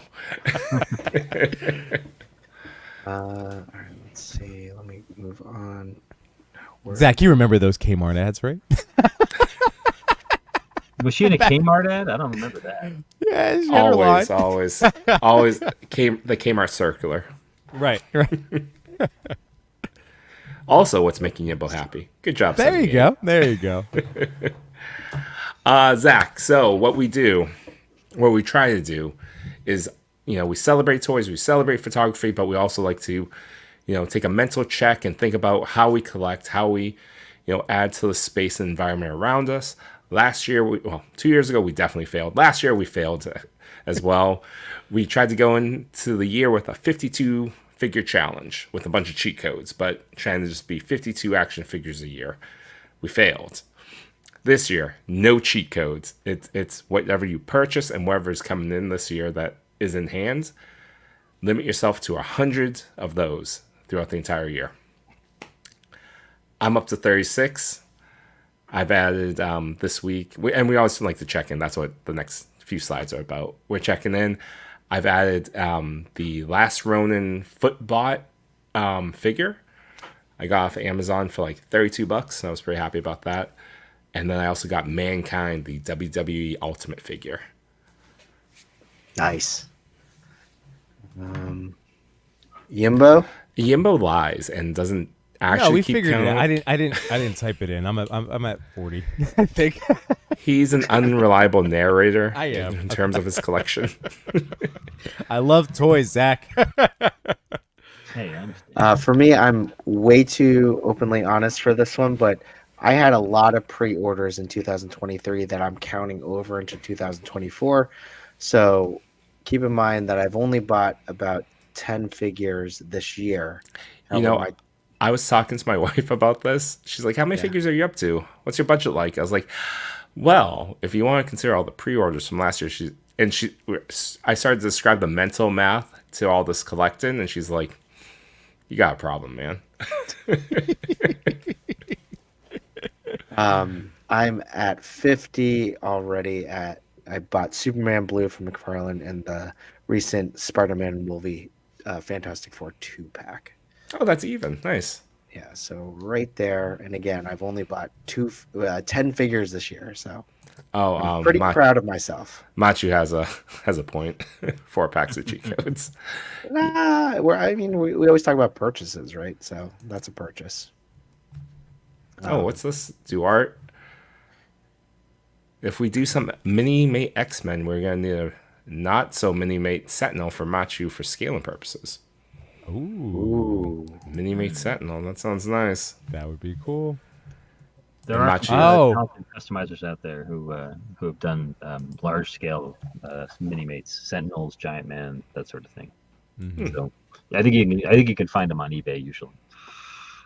And you could probably use, granted it's not mini-mate, but it's, was it the retro Marvel line had Sentinels? Yeah. That would fit really well. Yeah, even the classic Toy Biz Sentinel would be a good match. Oh, with the pop-out chest thing. Yeah, the one from the old, pre-Marvel Legends line. Yeah. I used to hide stuff in that one. No one's the wiser. Let's go into some toy news. This was creating some buzz last week. Some Street Sharks releasing. Zach, were you Street Sharks fan at all? I was not. Street Sharks was either after my time or something. I'm not sure, but I never watched any Street Sharks. How about you guys? Were you guys fans of the show? No. Or this line or this? I mean, I'm a big fan of Vin Diesel at Toy Fair, hawking Street Sharks before he made it big. Love that. Is that what he did? I didn't Oh, know. have you not seen the video? It's fantastic. There's reels, yeah. People cut it up. He's just wearing a leather vest, no shirt. And this was before he was Vin Diesel? Before he was Vin Diesel. He was telling you how cool Street Sharks were. Wow. We all start somewhere. Yeah. Somebody that's super excited about it is Realm of Toys. So Frank is in the chat. What's going on, Frankie boy? And Cal the Collector. I love you so much, Cal. Zach, Cal has been... There you go. Summer job openings for teacher Yimbo. Maybe a summer internship. He also mentioned something about the toy. Hey, we're here. We're always here for you, Zach. All right. Next, McFarlane, or no, I'm sorry. This was the Walmart Collector Con. There were some cool things in this. Was this all Walmart? Wow. Yeah. That Prowler looks amazing. Yeah, it comes with the alternate head or unmasked head. That one's cool. A lot of cool things. That Casey, really cool. Mm-hmm. Just continuation of that. The Mankind that Chewie was talking about. Yeah, I'm excited for that. They didn't even show the full offering because it's an Ultimates. It normally has accessories or whatever. They didn't even show it off for this one. Did it have the accessories, or is it just... Yeah, it lists a bunch of stuff in the description, but did you see those turtles? Apparently they're new articulation in the classic sculpt design. Oh, cool. That's pretty neat. Yeah. And then even that Krang is from Turtles of Grayskull, that the green one right next to Mankind, and the torso pops out, and then you can that's a Krang. Okay. Yeah. Cool. You can insert the Krang mid piece. I saw the Leo Turtles Grayskull at Target the other day. They look a lot cooler in person. They do. They look great. And then Zach, have you seen those? I have the Trapjaw Mouser figure. Oh, nice. Oh, that's cool. A friend of mine sent it to me. So, yeah. No, I wasn't a huge He-Man guy back in the day, and I didn't have a lot of the Ninja Turtle toys. I only had like a couple of the earlier ones, but I'm a fan of Turtles. And I like the idea of He-Man. So, it's a pretty cool figure. It's got a lot of interchangeable parts, which is very neat. Zach, I don't know. How about Hey-Man? I like Hey-Man better than He-Man. That's for sure. Oh, yeah. Zach, right. I do know that you're a fan of G.I. Joes, right? I remember our buddy Cox hooked you up with stuff, right? Like you could take some photos this summer, I think it was. Big G.I. Joe fan. And yeah, he hooked me up with some of his old classified series. Yeah. Did you end up getting your hands on the Vamp? Was that something that you were interested in, or no? I don't have a lot of room for vehicles. But I do have a box of the figures.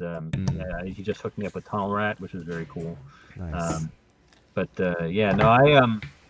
I don't pick up. I didn't. I was worried you guys were going to ask me how many figures I'd picked up this year, and I'd be like, I don't really buy that many figures. I get so much DST stuff to shoot and play with that it's like occupational hazard too. Occupational hazard, yeah. Believe me, if I was spending money on the toys in addition to getting all these toys in and having them around the house, then I'd be in double trouble with them. You end up like creating like a secret bunker that just says all toys. Yeah, this is my bunker. This is my my home office, which is just full of loose action figures and Hot Wheels and hanging carded stuff and things like that. But do you display your Diamond Select stuff, or is it you shoot them and then you Yeah, I put them I in a usually keep box? them in bins and take them out for shooting and stuff like that. I have a display of the busts in our living room, like our Marvel busts and our Star Wars Whoa. and old Gentle Giant Harry Potter line. Nice. You got the Because okay to we're do big Harry that? Potter fans. Oh yeah. We're big Harry Potter fans in this house, and Star Wars and Marvel, I kind of slipped them in there. And My kids have been getting obsessed with Harry Potter, where we've gone through Order of the Phoenix. And so I'm pausing at the darker one. So I was like, you're 6 and 8. I'm gonna pause for a moment. The movies or the books? Movies. Got it. Yeah, I think we just showed my youngest the Goblet of Fire. I think we just showed him that. So yeah, we haven't even gotten to Order of the Phoenix yet. There's not a lot of Harry Potter toys anymore, are there? No, but I bet there will be with the new HBO show coming out in a few years. Oh, I didn't realize. Yeah. No, I'd love to get some good Harry Potter action figures. There haven't really ever been any. Not counting like 1/6 stuff, which I've never really gotten into. But even just the last wave that McFarlane put out, they were very. The articulation was a little choppy on them, and Yeah. no, there hasn't been any good ones since back when Mattel was making them. Back in the day. Oh, man, I always do that wrong. Ugh. There we go. All right, let's go to our secret hashtag. Yes, so for all through the month of March, we've been celebrating Mini-Mates. We do a hashtag that you can use on any of your photos. You can tag the Toy Daddies. We will review it and pick 3 out each week. I also nominate stuff from that hashtag as well, even outside of this. So I think there's 10 more days or so left of March. It's TPC_Minimates24, and I selected this awesome photo by Ender's Shadow. That's a great photo. I saw that one today, and I was like, "Oh man, great posing, awesome." Yeah, and we were on Go Figure Go's stream on Friday, and he was posing this figure up. Nice. I chose Toy Food Tech. Man, it's just a great pose for Kane. I was a huge Kane fan. Still love Kane. Great shot. And I love what they did with the background. Mm-hmm.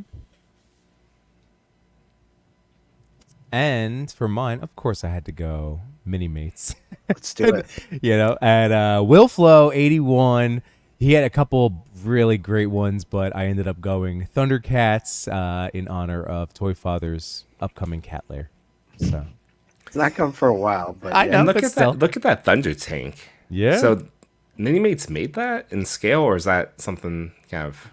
We made the Thundercats Mini-Mates exclusively for Icon Heroes, I think. And Icon Heroes made a resin Thunder Tank statue that actually fit Mini-Mates. So cool. So they were sold separately, but they were compatible. Nice. Jeez. Oh, that's awesome.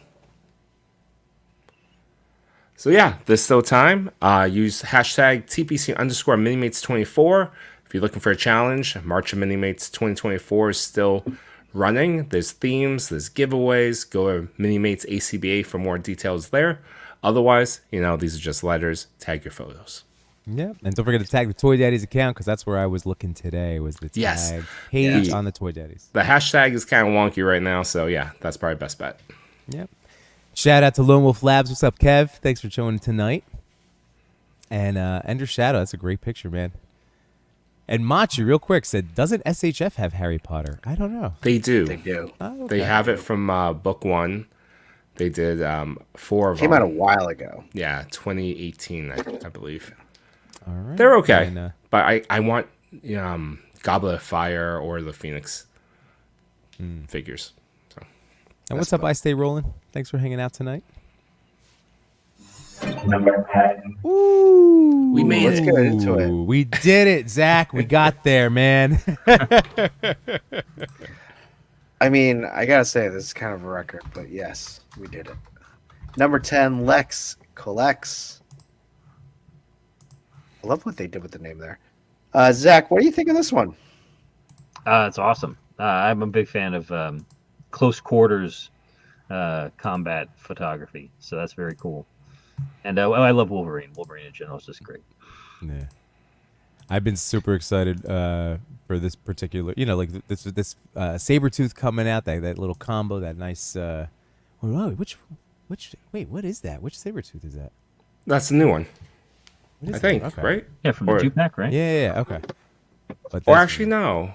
Yeah, I know. There's something about these figures that I'm like, there must have been some post editing. I don't know. They look great, but no, this is a cool shot. I think this might be the older one. I mean, either way, it's you can't go wrong putting these two comic versions of Wolverine and Sabretooth together, and it's such great posing, great action. Oof. What about you, Chewy? What jumps out to you on this one? Oh, I just love exactly what has already been said. This is actually a photo that I nominated. Yeah, I just like it. The pose got me, and also the colors that they just went for it. They allowed it to be brightly, their costumes to be brightly lit. That's right. I like the colors too. Yeah. Yeah, the colors pop. So this is as we start the show, we always like to remind everybody that as you discover new accounts to you, like if Zach Oat, if this up and coming Mini Mates toy photographer is new to you, go give him a follow. Same thing with Lex Collects. So we have some answers. Again, thank you, Lex, for getting back to us.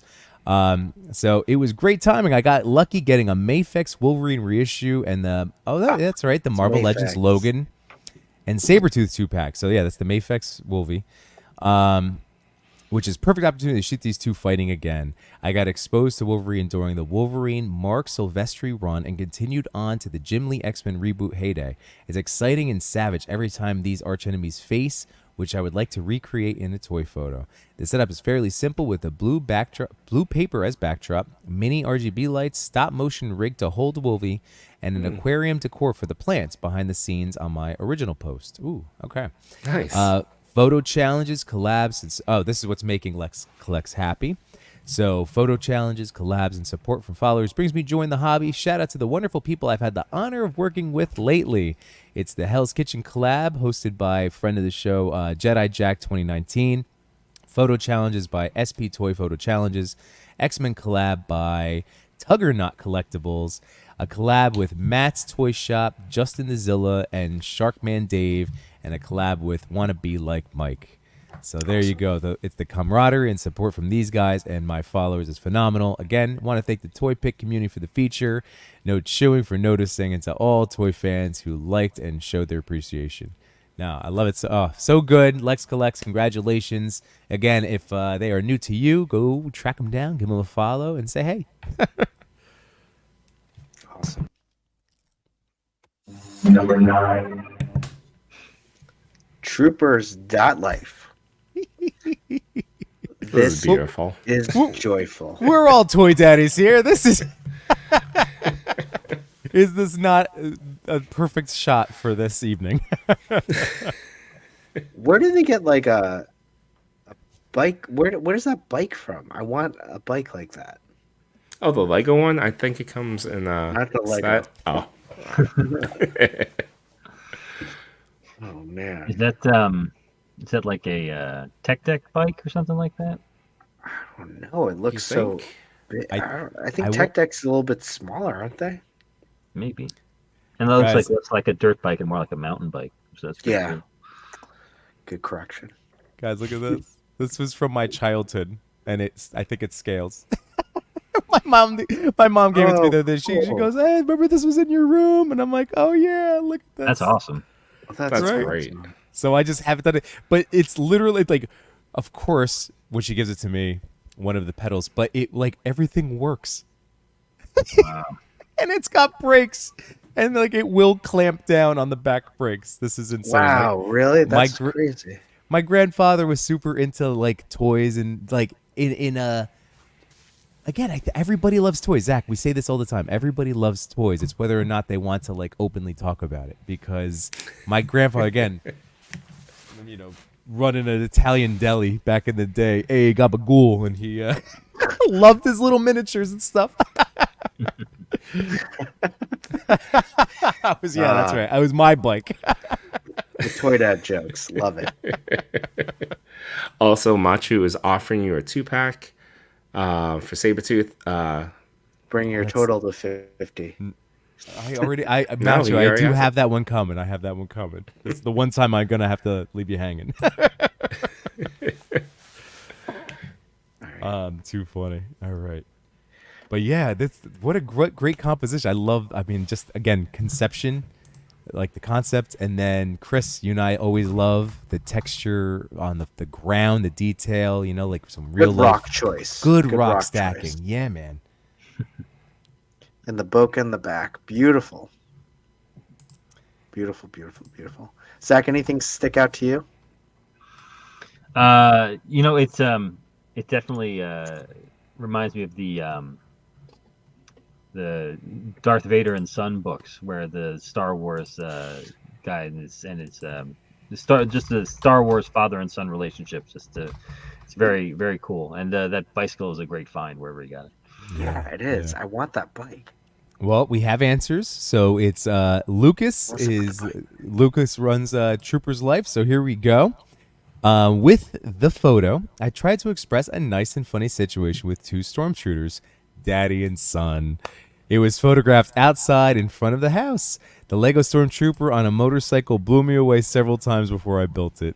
That's awesome. And then what's bringing Lucas joy right now is the toy photographers community is great because they know how to appreciate the effort to invent and create something. Toy photographers have to be creative, and that's what I like best. Make it your own story and give it a thought. Absolutely, Lucas. Oh, that's adorable. Nice. Oh, I like that one. Yeah, really cool account. That's great. Oh, so congratulations on coming in number 9, Lucas. Troopers.life. Ooh, love it. Number 8. Giga Nexus. Nice. Wow.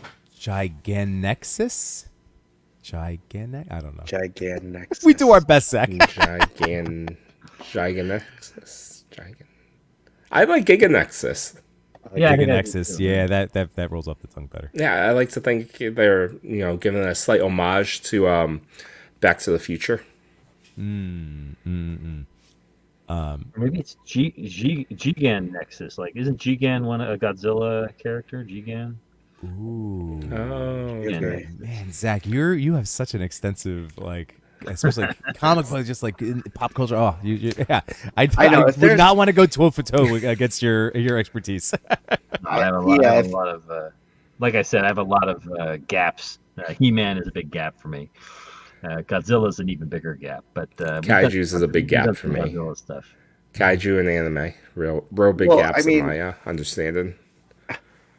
What Yimbo was saying, I did want to just comment, like, the references that you're pulling out. Oh yeah, they made that, like the Thundercats, like what you remembered, what they made the resin Thundercat, and just like going back to Toy Fair, going back to some of the grails that you found. I'm like, I don't remember what happened yesterday sometimes. So. But back to this photo, I think the movie or the Kong X Godzilla comes out this week. If it hasn't been coming out, I don't know. But fantastic shot. Love how the lightning is just captured right onto the scales of Godzilla right there. Ooh. Chewy, what do you think? No, I exactly the same thing. The light hitting the scales and the angle where your eyes, follow up the tail up to, the heads. A really nice touch. And I will always appreciate really great editing. It's a skill that I don't possess myself, so I'm always amazed when people pull off like really exceptional digital work with their toy photography. So I love that lightning strike. That's so cool. Zach, have you seen the now Oscar award-winning Godzilla -1? I have not. I have Me not. either. I desperately want to see it. I can't remember if I get most of my movies. I don't go to the movies anymore. Really, I got 3 Same. kids, and if I go to the movies, then they all want to go to the movies. So it's like, and there's so few movies that are like completely appropriate for kids nowadays. Yeah. But no, I desperately want to see it, and I desperately want to see the before and after for this particular photo, like what the base was, because I'm very curious to know, what practical effects were used, if any. Let's see. Rats. Well, unfortunately, Jamie runs Gigant Nexus. I'm sorry, Jamie. I cannot get this name right. But I did say to pop into the stream and for the chat at any point tonight. And if you would like to share your answers, we'd love to hear from you. So there you go. Fantastic. And hi, Matamaru. Speaking of names, we had to stumble over for a little bit before we got right. And Number 7. And Jeff C. Hello. Action figure Neverlands. Oh, Our cool. boy Brian. Yeah. Zach, have you gotten? Do you have any mythic legions, cosmic legions, anything from Four Horsemen? I do not. I do not have any of the mythic legions. I always admire them, but yeah, they're a little out of my price range, just a little bit more than I like to pay for a figure. But I admire all of them, and I desperately want the Christmas Carol, Jacob Marley for sure. Jacob Marley. Man, this figure is gorgeous. Yeah. I've never seen this one. That's amazing. Jeez. Oh man, Zach, I might have to gift you a mythic. I have one in mind. It would fill your it would scratch your your lack of Motu and your lack of a mythic legion. I might have to hit you up. I got one for you. But this is neat, man. Like they're just in terms of their own paint and sculpt work as well. Like this, I don't own this figure myself, but the multi arms, man, that's right. Yes, that's a great idea, Yimbo. I have an idea that sending Zach all right. Sending Zach one too. There we go. I'm looking forward to maybe having another conversation with one of the Four Horsemen at. I met with Jim Preziosi at the Shop the Curiosity toy show in Danbury, Connecticut last year. Oh, cool! Another one coming up in May that I'm going to go to, and they exhibit there. So I'm looking forward to meeting up with them again. Very cool. Very cool. Wow. Oh, well, I know somebody in the chat right now that'll be happy to, because once you get them in hand, they're like, again, just, Zach, you love toys. So you're going to be like, oh, okay, I see it now. Is our friend Sir Trevor 16 Shooter, who is the official, toy photographer for Mythic Legions. He's the best. But yeah, he's always gets happy. I think he gets wings, right? Every time someone falls in love with a Mythic Legion. Well, every time we mention Mythic Legions, he either shows up. We don't have to say it 3 times. We just say it. Yep. Well, Brian did give us some answers.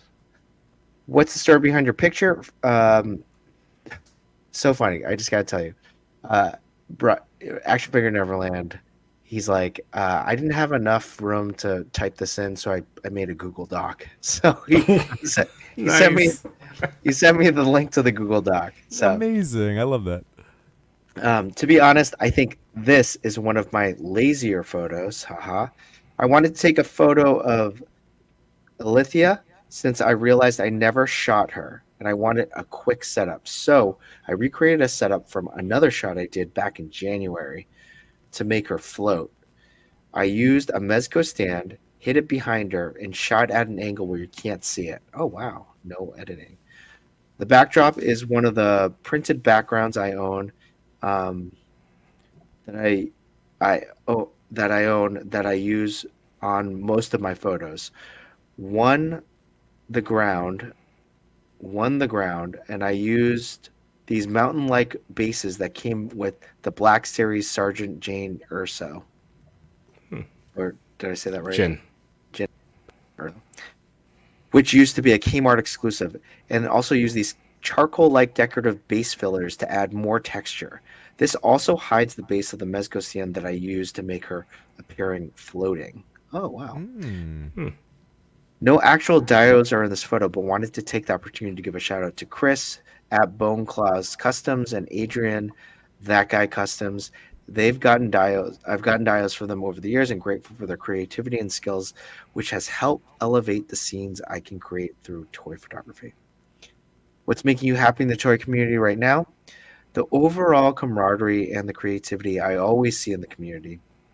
With all the real life stuff that we have to go through out there, it's always a blessing to be able to dive into our toy community and witness constant positivity, vibrant works that make days brighter and also bring in inspiration. And I also got to mention the recent Poxus wave. I'm having so much fun with these new spellcasters and magical stuff that came with it. And I asked them a third question: what is your favorite memory from Legion's Con this year? There's so many, but if I had to pinpoint, I must say the first night I was there, that Friday night in the Irish pub, on every corner I saw a familiar face, being around friends in this toy community, drinking, laughing, conversating. It was a really sight to behold, and it was one of the few moments in life that I felt I belonged there, and everyone else around me belonged there. And also getting to witness that big, that big hug energy from Yimbo and Detour brought in, that just brought the whole pub to a halt. That was epic. I can't wait to do it all over again, and to get to hang with all of you like we did at last year's Legion Con. That was fun. That was a great memory. I documented that. I know. Zach, do you have any because like aspirations of attending Legion's Con, or even somehow maybe getting Diamond to have a has that ever been discussed at all or floating around? Legion's Con, no. We looked at PowerCon at one point, Okay. and we used to do C2E2. We were going to do Emerald City Comic Con, but then COVID hit and the show got shut down right before we were going to go. But no, I don't think we've ever looked at Legion's Con, but I definitely have to look at it now. It's I will tell you, this last year, I mean, obviously Four Horsemen is represented there. Valaverse had a booth, right? No, that was ChrisCon. No, which who was? Oh my God, never mind. I don't know. Valaverse is there. No, that was that. I'm mixing my cons up. Spiro, Plunderlings, and there were others. But even just for you to go, Zach, that's just like that feeling again. It is just a wonderful. I love toy shows. I would definitely love to attend. Yeah. We ran into Ryan Ting and Blainer things. So it was neat. A lot of toy people. Chris, real quick before we move ahead, there was one picture from Machu from Brian I wanted to show off. Boop. Oh, it's right up on his face. Yep, So I get what Brian's saying when he was making the joke, because obviously something like this takes so much balancing and posing and setup and blah blah blah. But again, that's just in terms of the time that a picture can go into. So I know what he meant, but that shot was gorgeous. So yeah, check out Brian's account. I get chills when I see like X-Men Blue Team or Gold Team. It just brings me back to the epitome of when X-Men was just at the height of its just amazingness with Jim Lee, Chris Claremont. Amazing. Where are we on here? So congratulations, gosh, I always do Brian. that. There we go. Congrats, Brian.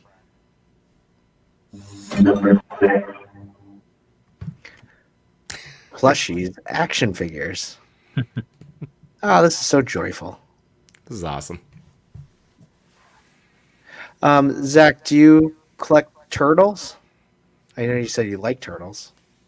Yeah, I grew up watching the Turtles, reading all the comics and everything. But yeah, no, I don't collect turtles. I desperately want to own some of the the new Mutant Mayhem figures, because I really love that movie. I think it came out great. It was great. But no, what NECA's doing is great. They're really killing it. Every new release from them, I'm like, that's awesome. Yeah, I actually just bought. This has been one of my ongoing struggles. Just it happened with X-Men '97 right before, like earlier tonight before my kid's bedtime. I tried putting it on, and after the intro and the first like 30 seconds, my daughter goes, "This is scary," and I'm like, I knew it. I knew I wasn't going to be able to do it, but I was trying to push it maybe to try to be able to talk about it. And she was like, "This is scary." Same thing with Mutant Mayhem. I've now watched the first like 30 minutes of that twice, and I can't get there. But I own it now. I bought the disc, so I have like a physical media. You bought the Blu-ray? I bought the Blu-ray. Yeah, I just got also Across the Spider-Verse. Oh, you today were serious about that physical media? Oh yeah, I'm not messing around, boys. Because I used to be before getting back into hardcore toy collecting. Every Tuesday, right? I was every Tuesday. It was New Movie Tuesday. Walking into Best Buy. Yep. I did the same thing. Yep. So, it's. I haven't done it a ton, but literally those two movies, I'm like, I would like to own the physical, and then you get the digital code. But yeah, I needed them, so I just need to watch them now.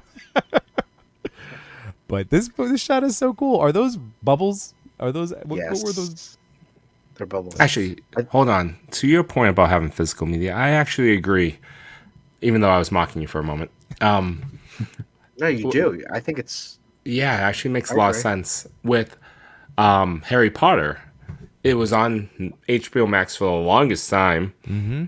And then suddenly it's gone. It's off Max. Oh. It's on Peacock now. Yeah. And it's so annoying because I'm trying to stream it off my Apple TV. And luckily enough, I remember buying the box set like 2 decades ago or whenever it came out. And yeah, had to introduce Blu-rays to the children. They were like, "Oh, what's this?" I'm like, "Well, let me tell you, this entire case has 8 movies." Yeah, it's crazy. Yeah, they're like, "That thing's so big. Can't you just put it on my iPad?" I'm like, no. Yeah, but you're right. Like, streaming services loses their license to the movies. It's not on there forever. And then, when you're like, "Oh, I want to watch that movie," you have to do the search. Where is this movie streaming? Mm-hmm. And it's so annoying. But back to this photo. I love that tub, that 112 tub. Look at how nice and shiny and reflective it is. Like it's gorgeous, right? Do you think they did a Windex like right across it before they shot? Oh, I'm sure. I also love that ground. That flooring is really great, right? I love that texture. That's some nice concrete slab. That's important. Ground for toy stuff is important, surprisingly. I mean, I think these turtles, I wouldn't mind getting wet, right? No. I mean, I've put NECA turtles in hot water to loosen them up. Fair. So I did do that. Yeah, but I didn't like it, Chewy. I didn't like it. No. And I was told later on not to do that. Use a blow dryer. Right. Zach, what's your opinion on getting your toys wet? Always be wet.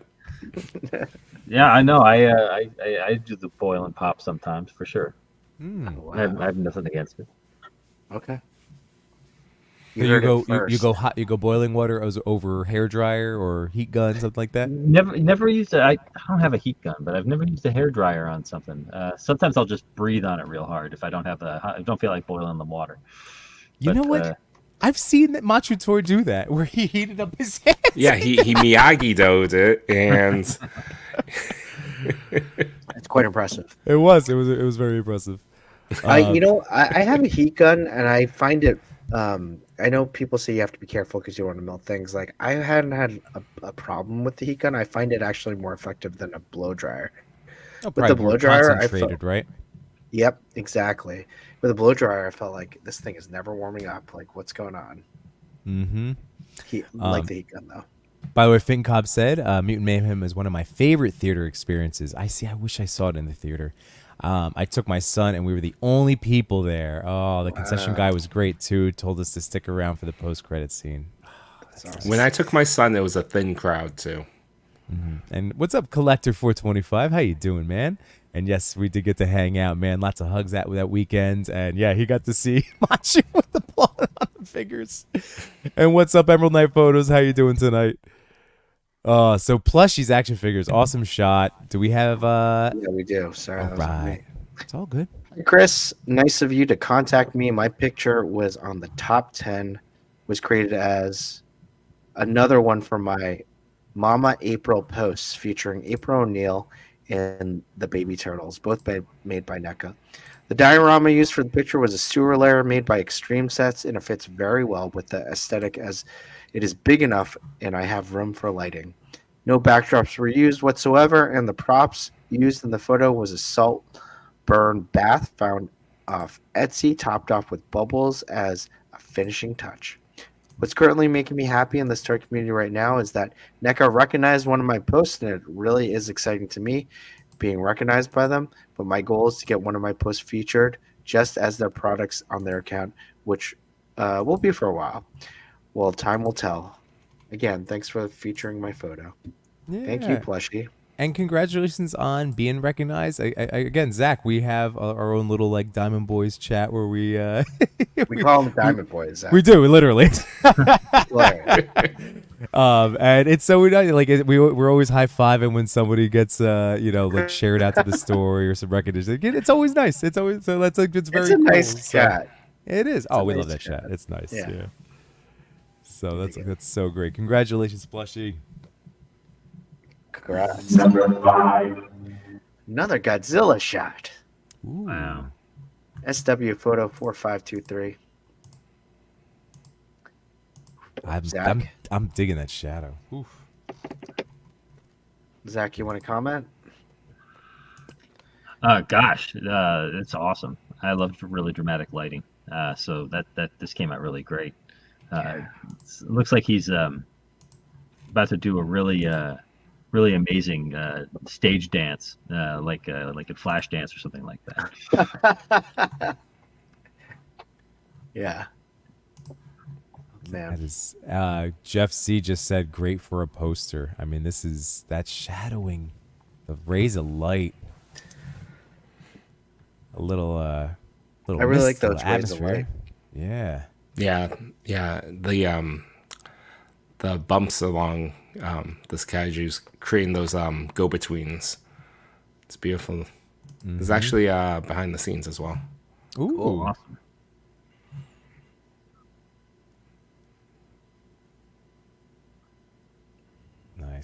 Nice. And just all through the post-production. That's great. Interesting. So is that shot in black and white? Yeah. Inadvertently. Oh, just throw. I see what you mean. Yeah, just throwing that low-key lighting, that low-key style, that silhouette. Oh, wow. Nicely done. Probably. Oh, wow. That's really cool. That is fantastic. Cool. As Machu says, that is epic. Emerald Knight, epic shot. Yeah, man. That is epic. Nice. Well, I do have photos. I do have answers. Sure do. We got 4 more after this. I know. It's crazy. SW says, thanks. This shot was inspired by the lighting from one of the Godzilla -1 posters. The poster is a close-up of Godzilla's spines. I want to explore similar lighting, showing off more of the character. The setup was very simple. A black foam board for the background and a loom cube and some atmosphere aerosol. No chewing, all caps. No chewing 15, all caps. That's right. What's making me happiest in the toy community right now is the new friendships that I'm making. Amazing photo. Mm-hmm. Love it. Let's move on to number 4. Calhoun. Nice. Man, Zach, Which more mythics coming your way, man. Yeah. Hey, I get it. I get it. I'd be shooting them all day if I had. This is very cool. That is dope. So what? What's the thing, Chewy, that's jumping out to you right now? I really love the slight Dutch tilt of the photo to give it builds into this character. Yeah, it's cool. Sure. Dutch tilt. Zach, we always like to, I don't want to take all the compliments before. So do you have something that is jumping out to you on this one in particular? No, I agree. The angle. I'm a big fan of the Dutch tilt, and it really conveys a sense of movement. Which even though he did a great job of making him walk, it's really just adds to it. You can really get a sense of the forward momentum. I like it. Chris, I'm going to jump in and mention I love the framing of this. I really like those gargoyle statues, like in the foreground. I really, again, it draws your attention to, I'm not sure which, again, like Trevor, you could fill us in on the name specifically of this vampiric character and also the dial work. I mean, just spectacular. Awesome. Valak is the name of the character. Okay. Cool. That's awesome. I love the light in the back. Creeping out of that door. Yeah, that's very cool. Nicely done. We do not have answers though for, but that's okay. Fantastic photographer. Give this account a look. I was laughing at Machu's comment. To be on brand, you have to spend 15 minutes on each photo moving forward. We were not trying to monopolize Zach's whole entire evening. I get it. Although we're all East Coast guys, so this is great. We're all hitting our witching hour at this point. I love it. Oh, this is cool. That is great. Oh, I like that one. That's a great one.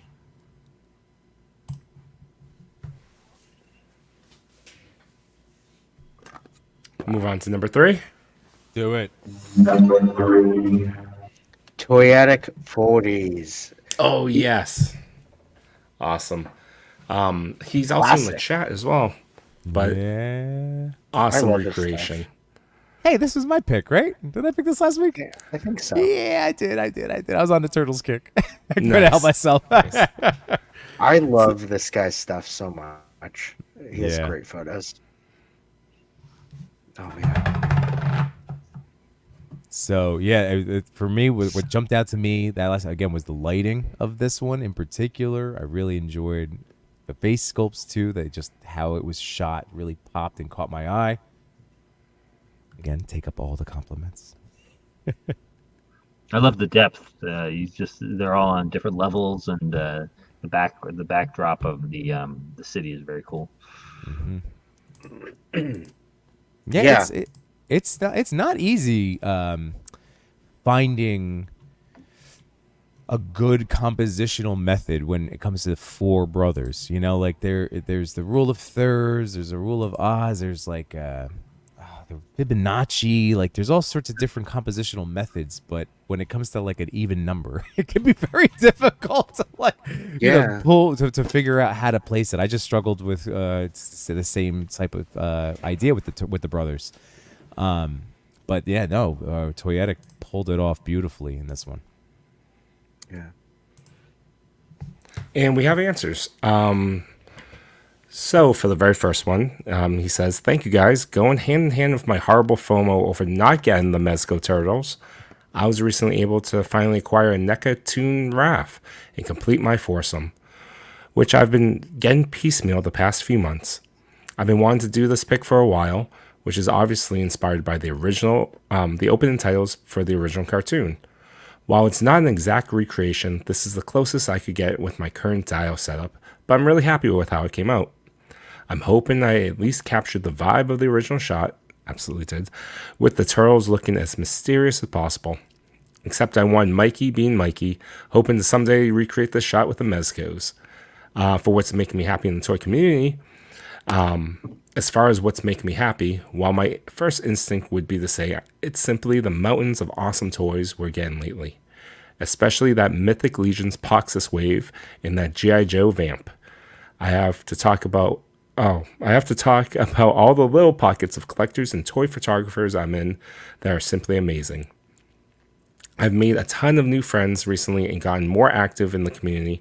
And thanks to the help of a lot of creators, I'm slowly getting to be a better photographer. And hopefully, I've been some help to others in the community as well.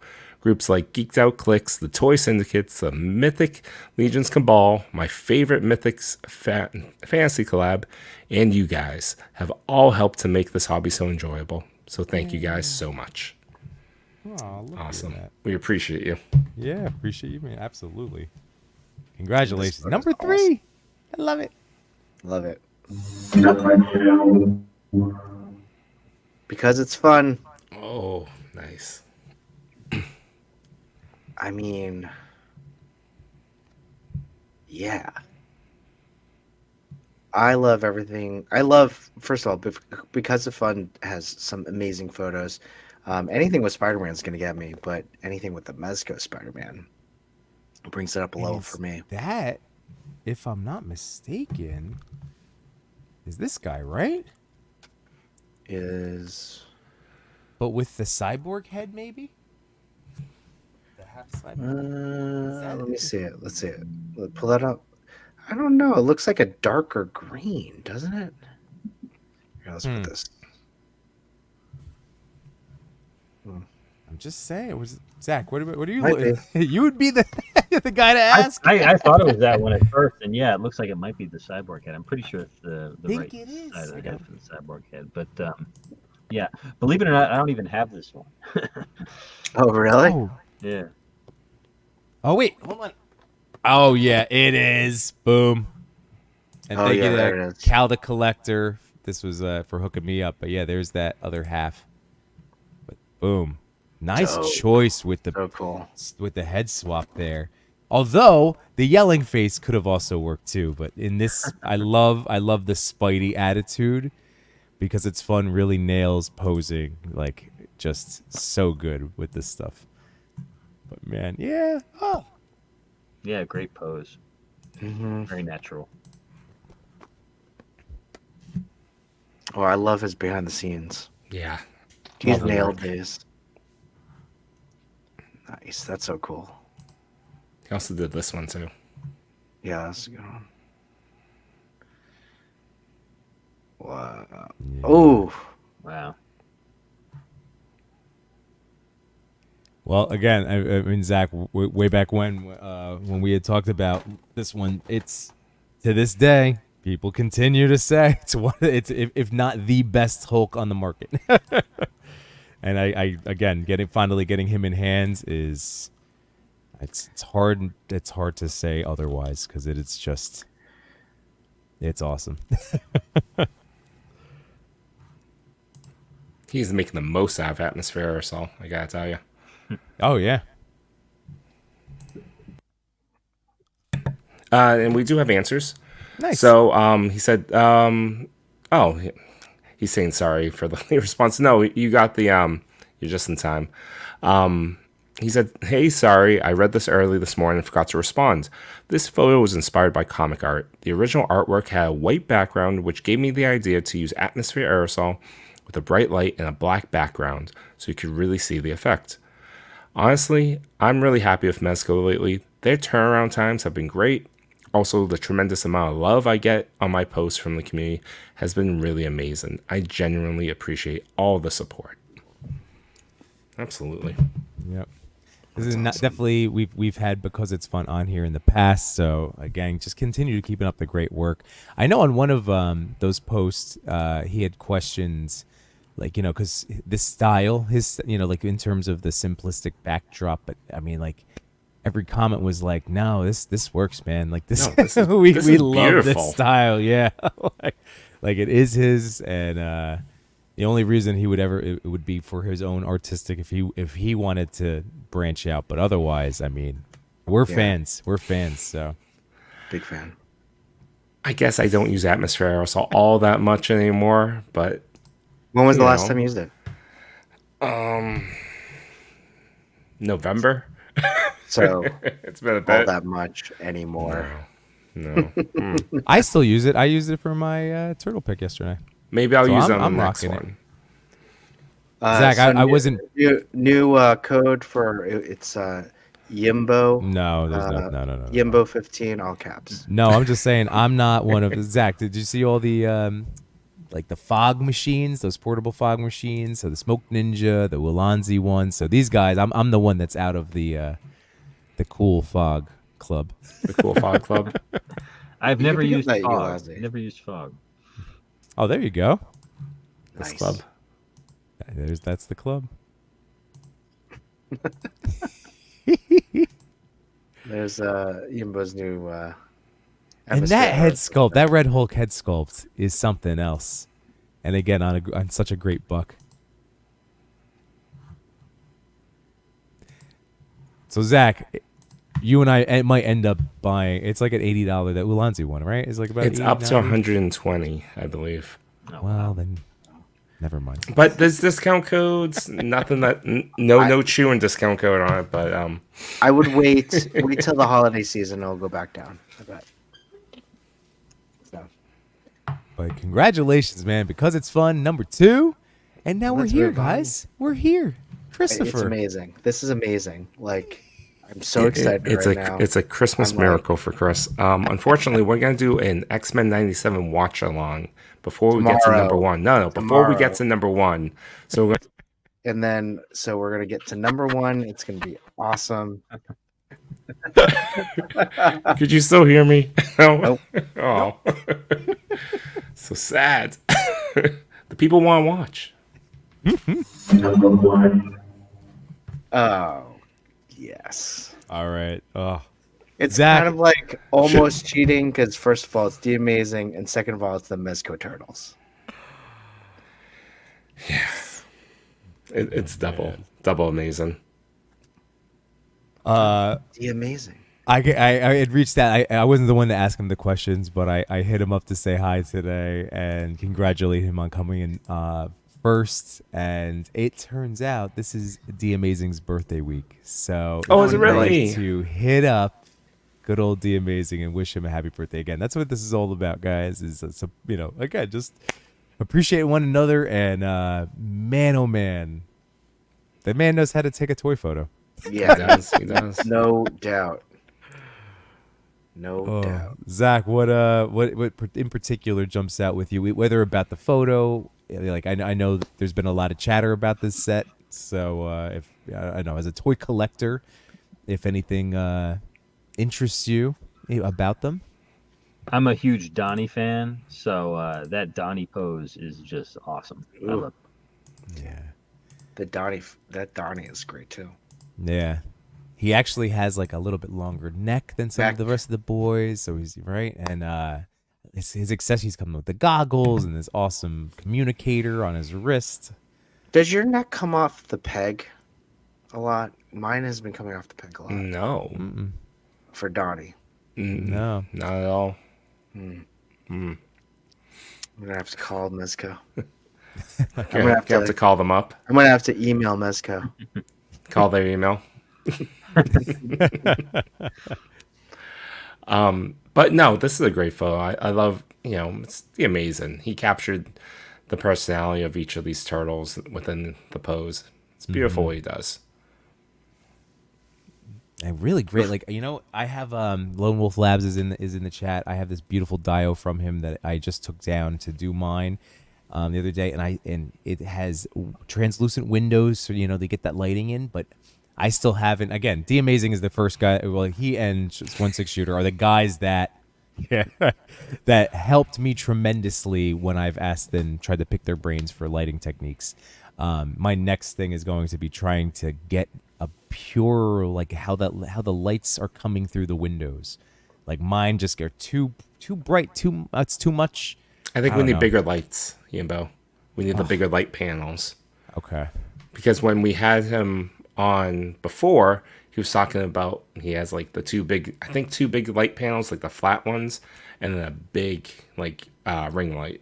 And he uses those 3. He said with those 3 you can light up anything. Right.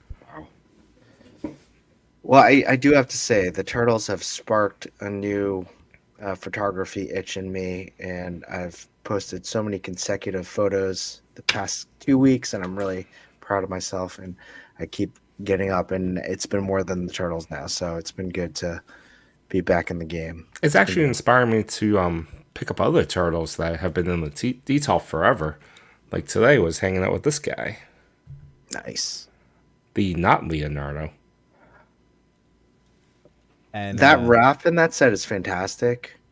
I still like this Raph a lot. Oh yeah. But I think maybe Raph and Mikey might be my favorites in that set. And I'm not. And big I Raph know and we're about to. Mikey fans. I know we're about to go from the number one, the amazing again, killing it, to another unknown up and coming toy photographer. If you want to throw this up there, Toy.Father.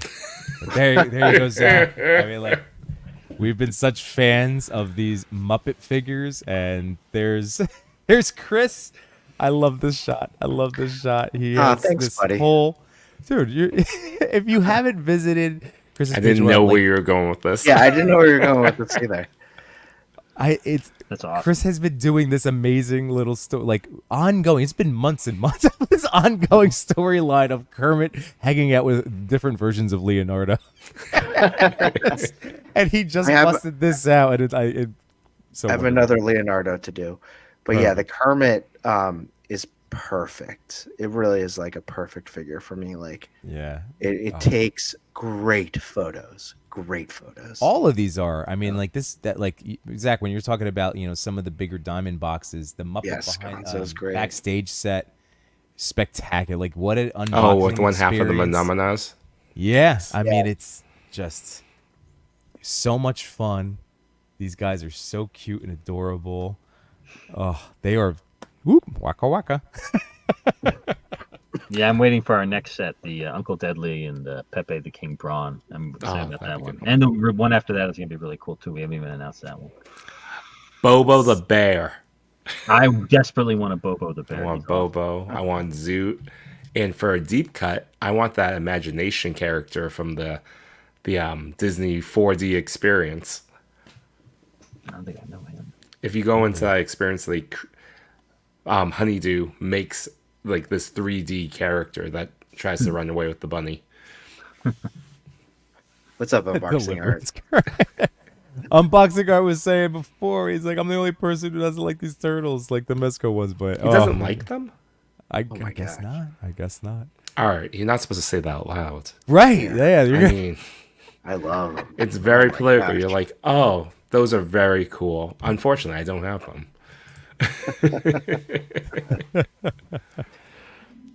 But we did it, guys. We did it. We made it through our. No, we're done with the show. Quiet, that was a fantastic show, guys. Wow, we have answers from The Amazing.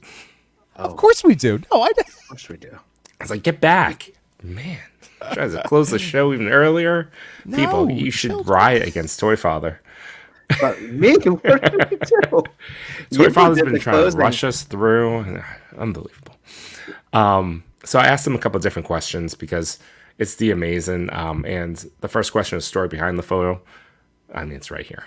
So the first question I just asked, what do you love most about this Ninja Turtle set? And he says, I love that the TMNT set really embodies Eastman and Laird, but in a MEZCO way. I do wish the set did, and I asked him what accessory would make it even better or what you would want to see more of.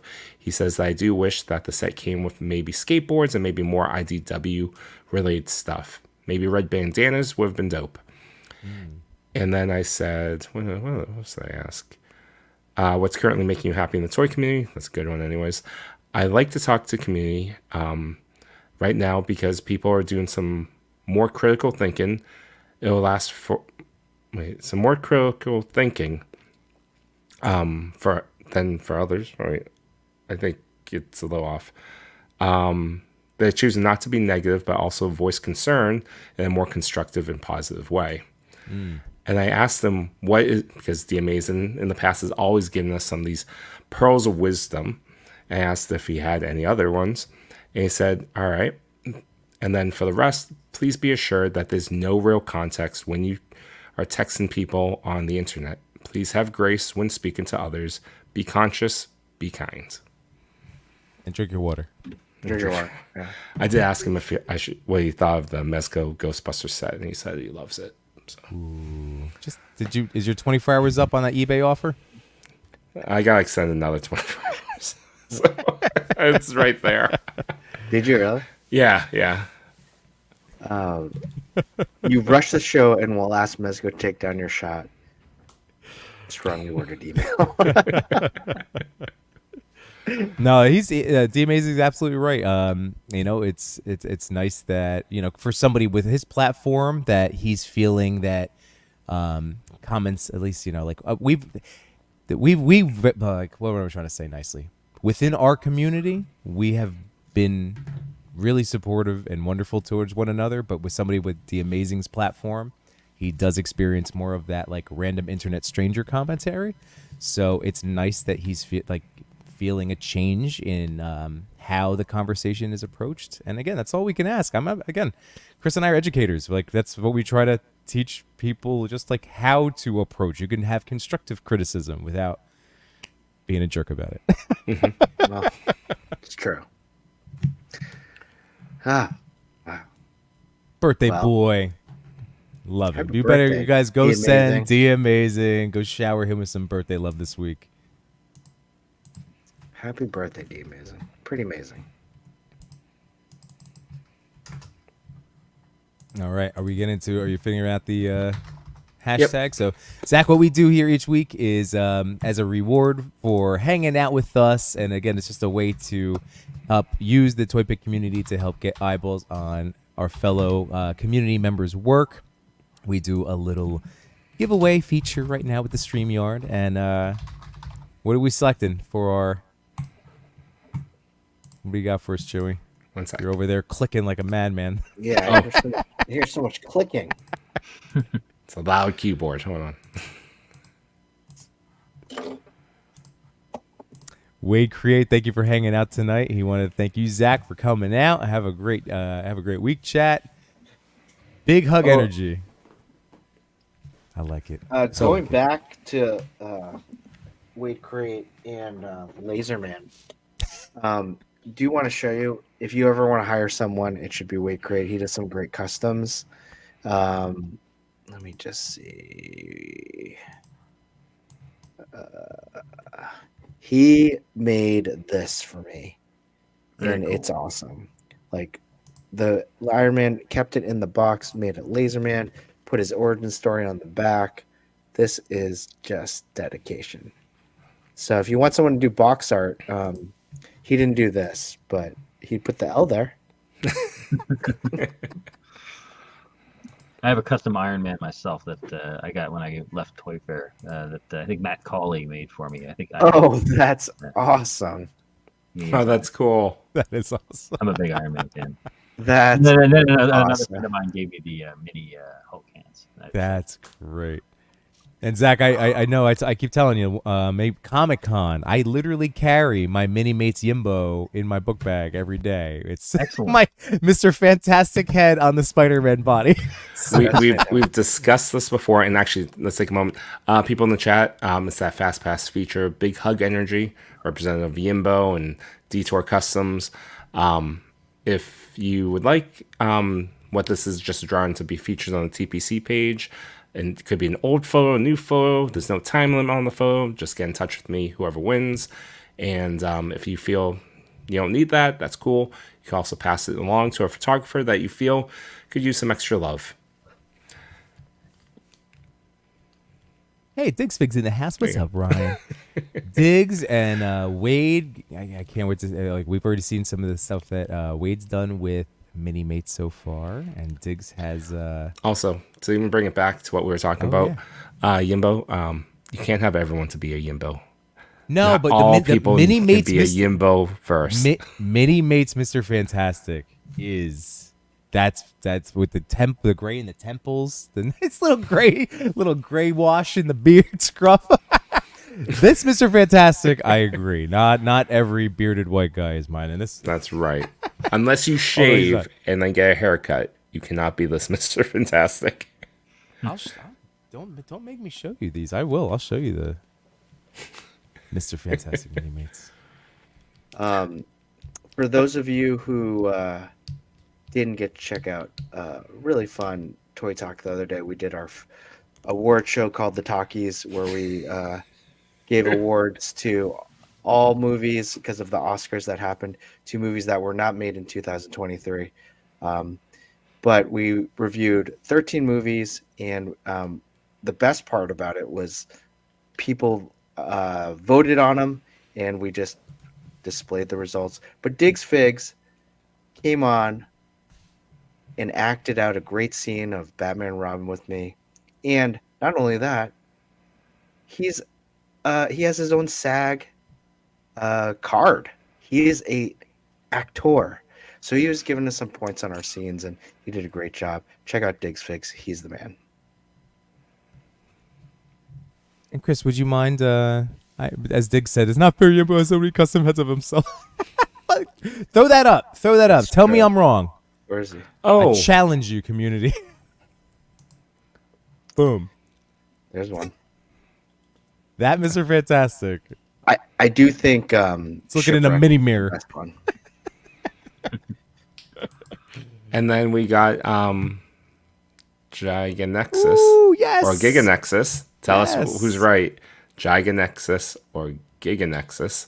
And no worries about not answering the questions. All good, no worries. yeah, it's all. We just loved on the photo. No worries. I'm sure it won't be your first time being in the top 10 or last time, I should say. Last time. Witching hour. What? Machu saying it doesn't? Oh, all right, fine. Oh, That looks like you. wow, Machu. Fine, Wow. Fine. That totally looks like you, bro. Yeah, that's wow. That's it. All right. Oh. Well, let's. You know what we should do? What should we do to elongate this episode? What should we do? Zach just wants to get to bed, guys. Zach's Joey. What should we do? What should we do? I just want to give a shout to our guests from last week. Fox Forge Toys. They launched their Kickstarter today for Galactic Valor. They're already up to $21,000 of their goal, almost 25%. Fantastic. If you're interested, real nice couple producing these toys. Lots of articulation, lots of love and thought put into this. Working with folks like Sir Dork and One Six Shooter to produce these amazing photos. And the cool part about it is that it's priced pretty affordably for what is given here. I mean, this one has soft goods by C. Jessam, so that's all. Yeah, no, it's awesome. They were a lot of fun, and if they hit their goal, they're gonna hit that stretch goal of the Space Daddies accessory set. So can't wait for that, which includes fanny pack, Crocs, and what was the third one? Fanny Cargo pack, shorts. Crocs. Cargo shorts. Yeah. Yeah, sure. Because Cargo short. I couldn't forget the cargo short. actually, as we say that, our guest from 2 weeks ago is also in the midst of her Kickstarter as well. She hit it. She hit it, and she's going through the stretch goals right now. So that means you're guaranteed to see what, Toy.Father? Within this book? A mountain. I don't think it's in the book. I think it's in the coloring book. One of the books. A mountain. That's right. So if you're interested, both these Kickstarters are going right now for the 23 days on this one and probably 30 on the other. So yeah, check them out. Oh wow, she's at 12,000. Wow, that's pretty cool. Yeah. Oh yeah, she hit her goal within 36 hours. Yeah, something like that. That's called the Toy Daddy effect. It is. It is. Toy.Father, I got your box of toys today. Are you on them today? Wow. They just arrived. So Nice. Wow. I paid for 2-day shipping. So what the heck? when did you ship it? On Saturday. Today's today? Wednesday? Yeah, 4 that's days? Frank got his on Monday. So wow. Enjoy though. I will. I can't wait to see what you think about that steel. Zach, would you go more Marvel or DC? You're leaning fandom wise. Oh, definitely Marvel. Okay. No, I grew up reading Marvel, and I love the MCU. I'm a sucker for the MCU. Heyday. I spent in the hotel room 2 nights ago. I just spent the evening watching on network television Infinity War and Nice. oh gosh, what was the one after that? Another MCU. Endgame. No, it was Ragnarok. Ragnarok. Yeah, that's a good one too. Yeah. Great one. It's true. Those some of those movies, if they Winter just come across Soldier, cable, Civil yeah. War. If Civil War is ever on, I have to watch it. Winter Soldier. And I have Disney Plus. I still just sat there watching it with commercials. I had no. Yeah, I have all the Blu-rays. Zach, what was your favorite comic books like storyline or comic book growing up then, that you would read over and over again? Silver Centurion, Iron Man era, Armor Wars. So I'm really psyched about the Crimson Dynamo coming out and the Silver Centurion we just did. But I also read a lot of X-Men, Uncanny. Around the time Silvestri was ending and Jim Lee was starting up, so I'm a big fan of that era as well. Wow, those are good selections. All right, last ready call. To draw it up, and God, he does look good. He does look good. Right? The Sinestro is a good one too. Oh yeah. All right, last call. 3, Unworthy's 2. collect. Oh, I'm sorry. Go on. Oh no, you could No, spin. keep I was just talking. saying this was What else you wanna Unworthy talk about? Collectors. Just One of playing. his favorite McFarlanes of this past year. It does look really cool. Even the scaling for that McFarlane looks like it's more appropriate for Sinestro.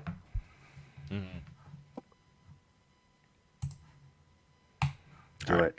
Clicking. Boop, boop, boop, boop, boop. So Zach, thank you again. Thank you to Zach. everyone here tonight who Machu Toy. I'm pushing Machu it. Toy. Machu Pushing doesn't win. again. He already Machu has doesn't one. win. Machu doesn't win anything, huh? Well, you know, it would be. We'll talk to Machu. I'm sure. Figure something out. He's here. He's asking that we talk through our turtle shots from the collab. Well, sometimes All of you a sudden, get what Zach you is get. going to disappear. Zach, we have to thank you again, man, for spending your evening with us. Absolutely. We truly appreciate it. Thank you for having me. It's been honestly such a pleasure getting to talk to you and know you over the years, and it's been amazing. So this is again, really. You're always welcome back. This is so great. We'll be reaching out, like whenever you have something, maybe accessory diorama wise, you want to announce. It's gonna be a more lovely place. Sure, man. Summer internships, all of the things. Yes. But no, thank you so much, truly. No, thank you No, again for thanks so having me. much. Machu said spin again. Okay. Machu Toy. Hey, Derek Glover. Congratulations. All right. Please reach out to me on Instagram, and I'll pass your photo along. That's awesome. Sweet. All right. Well, let's at least go through the turtle collab. I'll pull up mine and we'll start. Photographers and more. We had some fun tonight, but we're out of pictures to explore. We thank you for your time. It was nothing but sublime. Though it's time to go to bed, don't be filled with dread. Because next week we'll be right here. Your Toy Daddies will appear to bring you joy and laughter every night and here on after.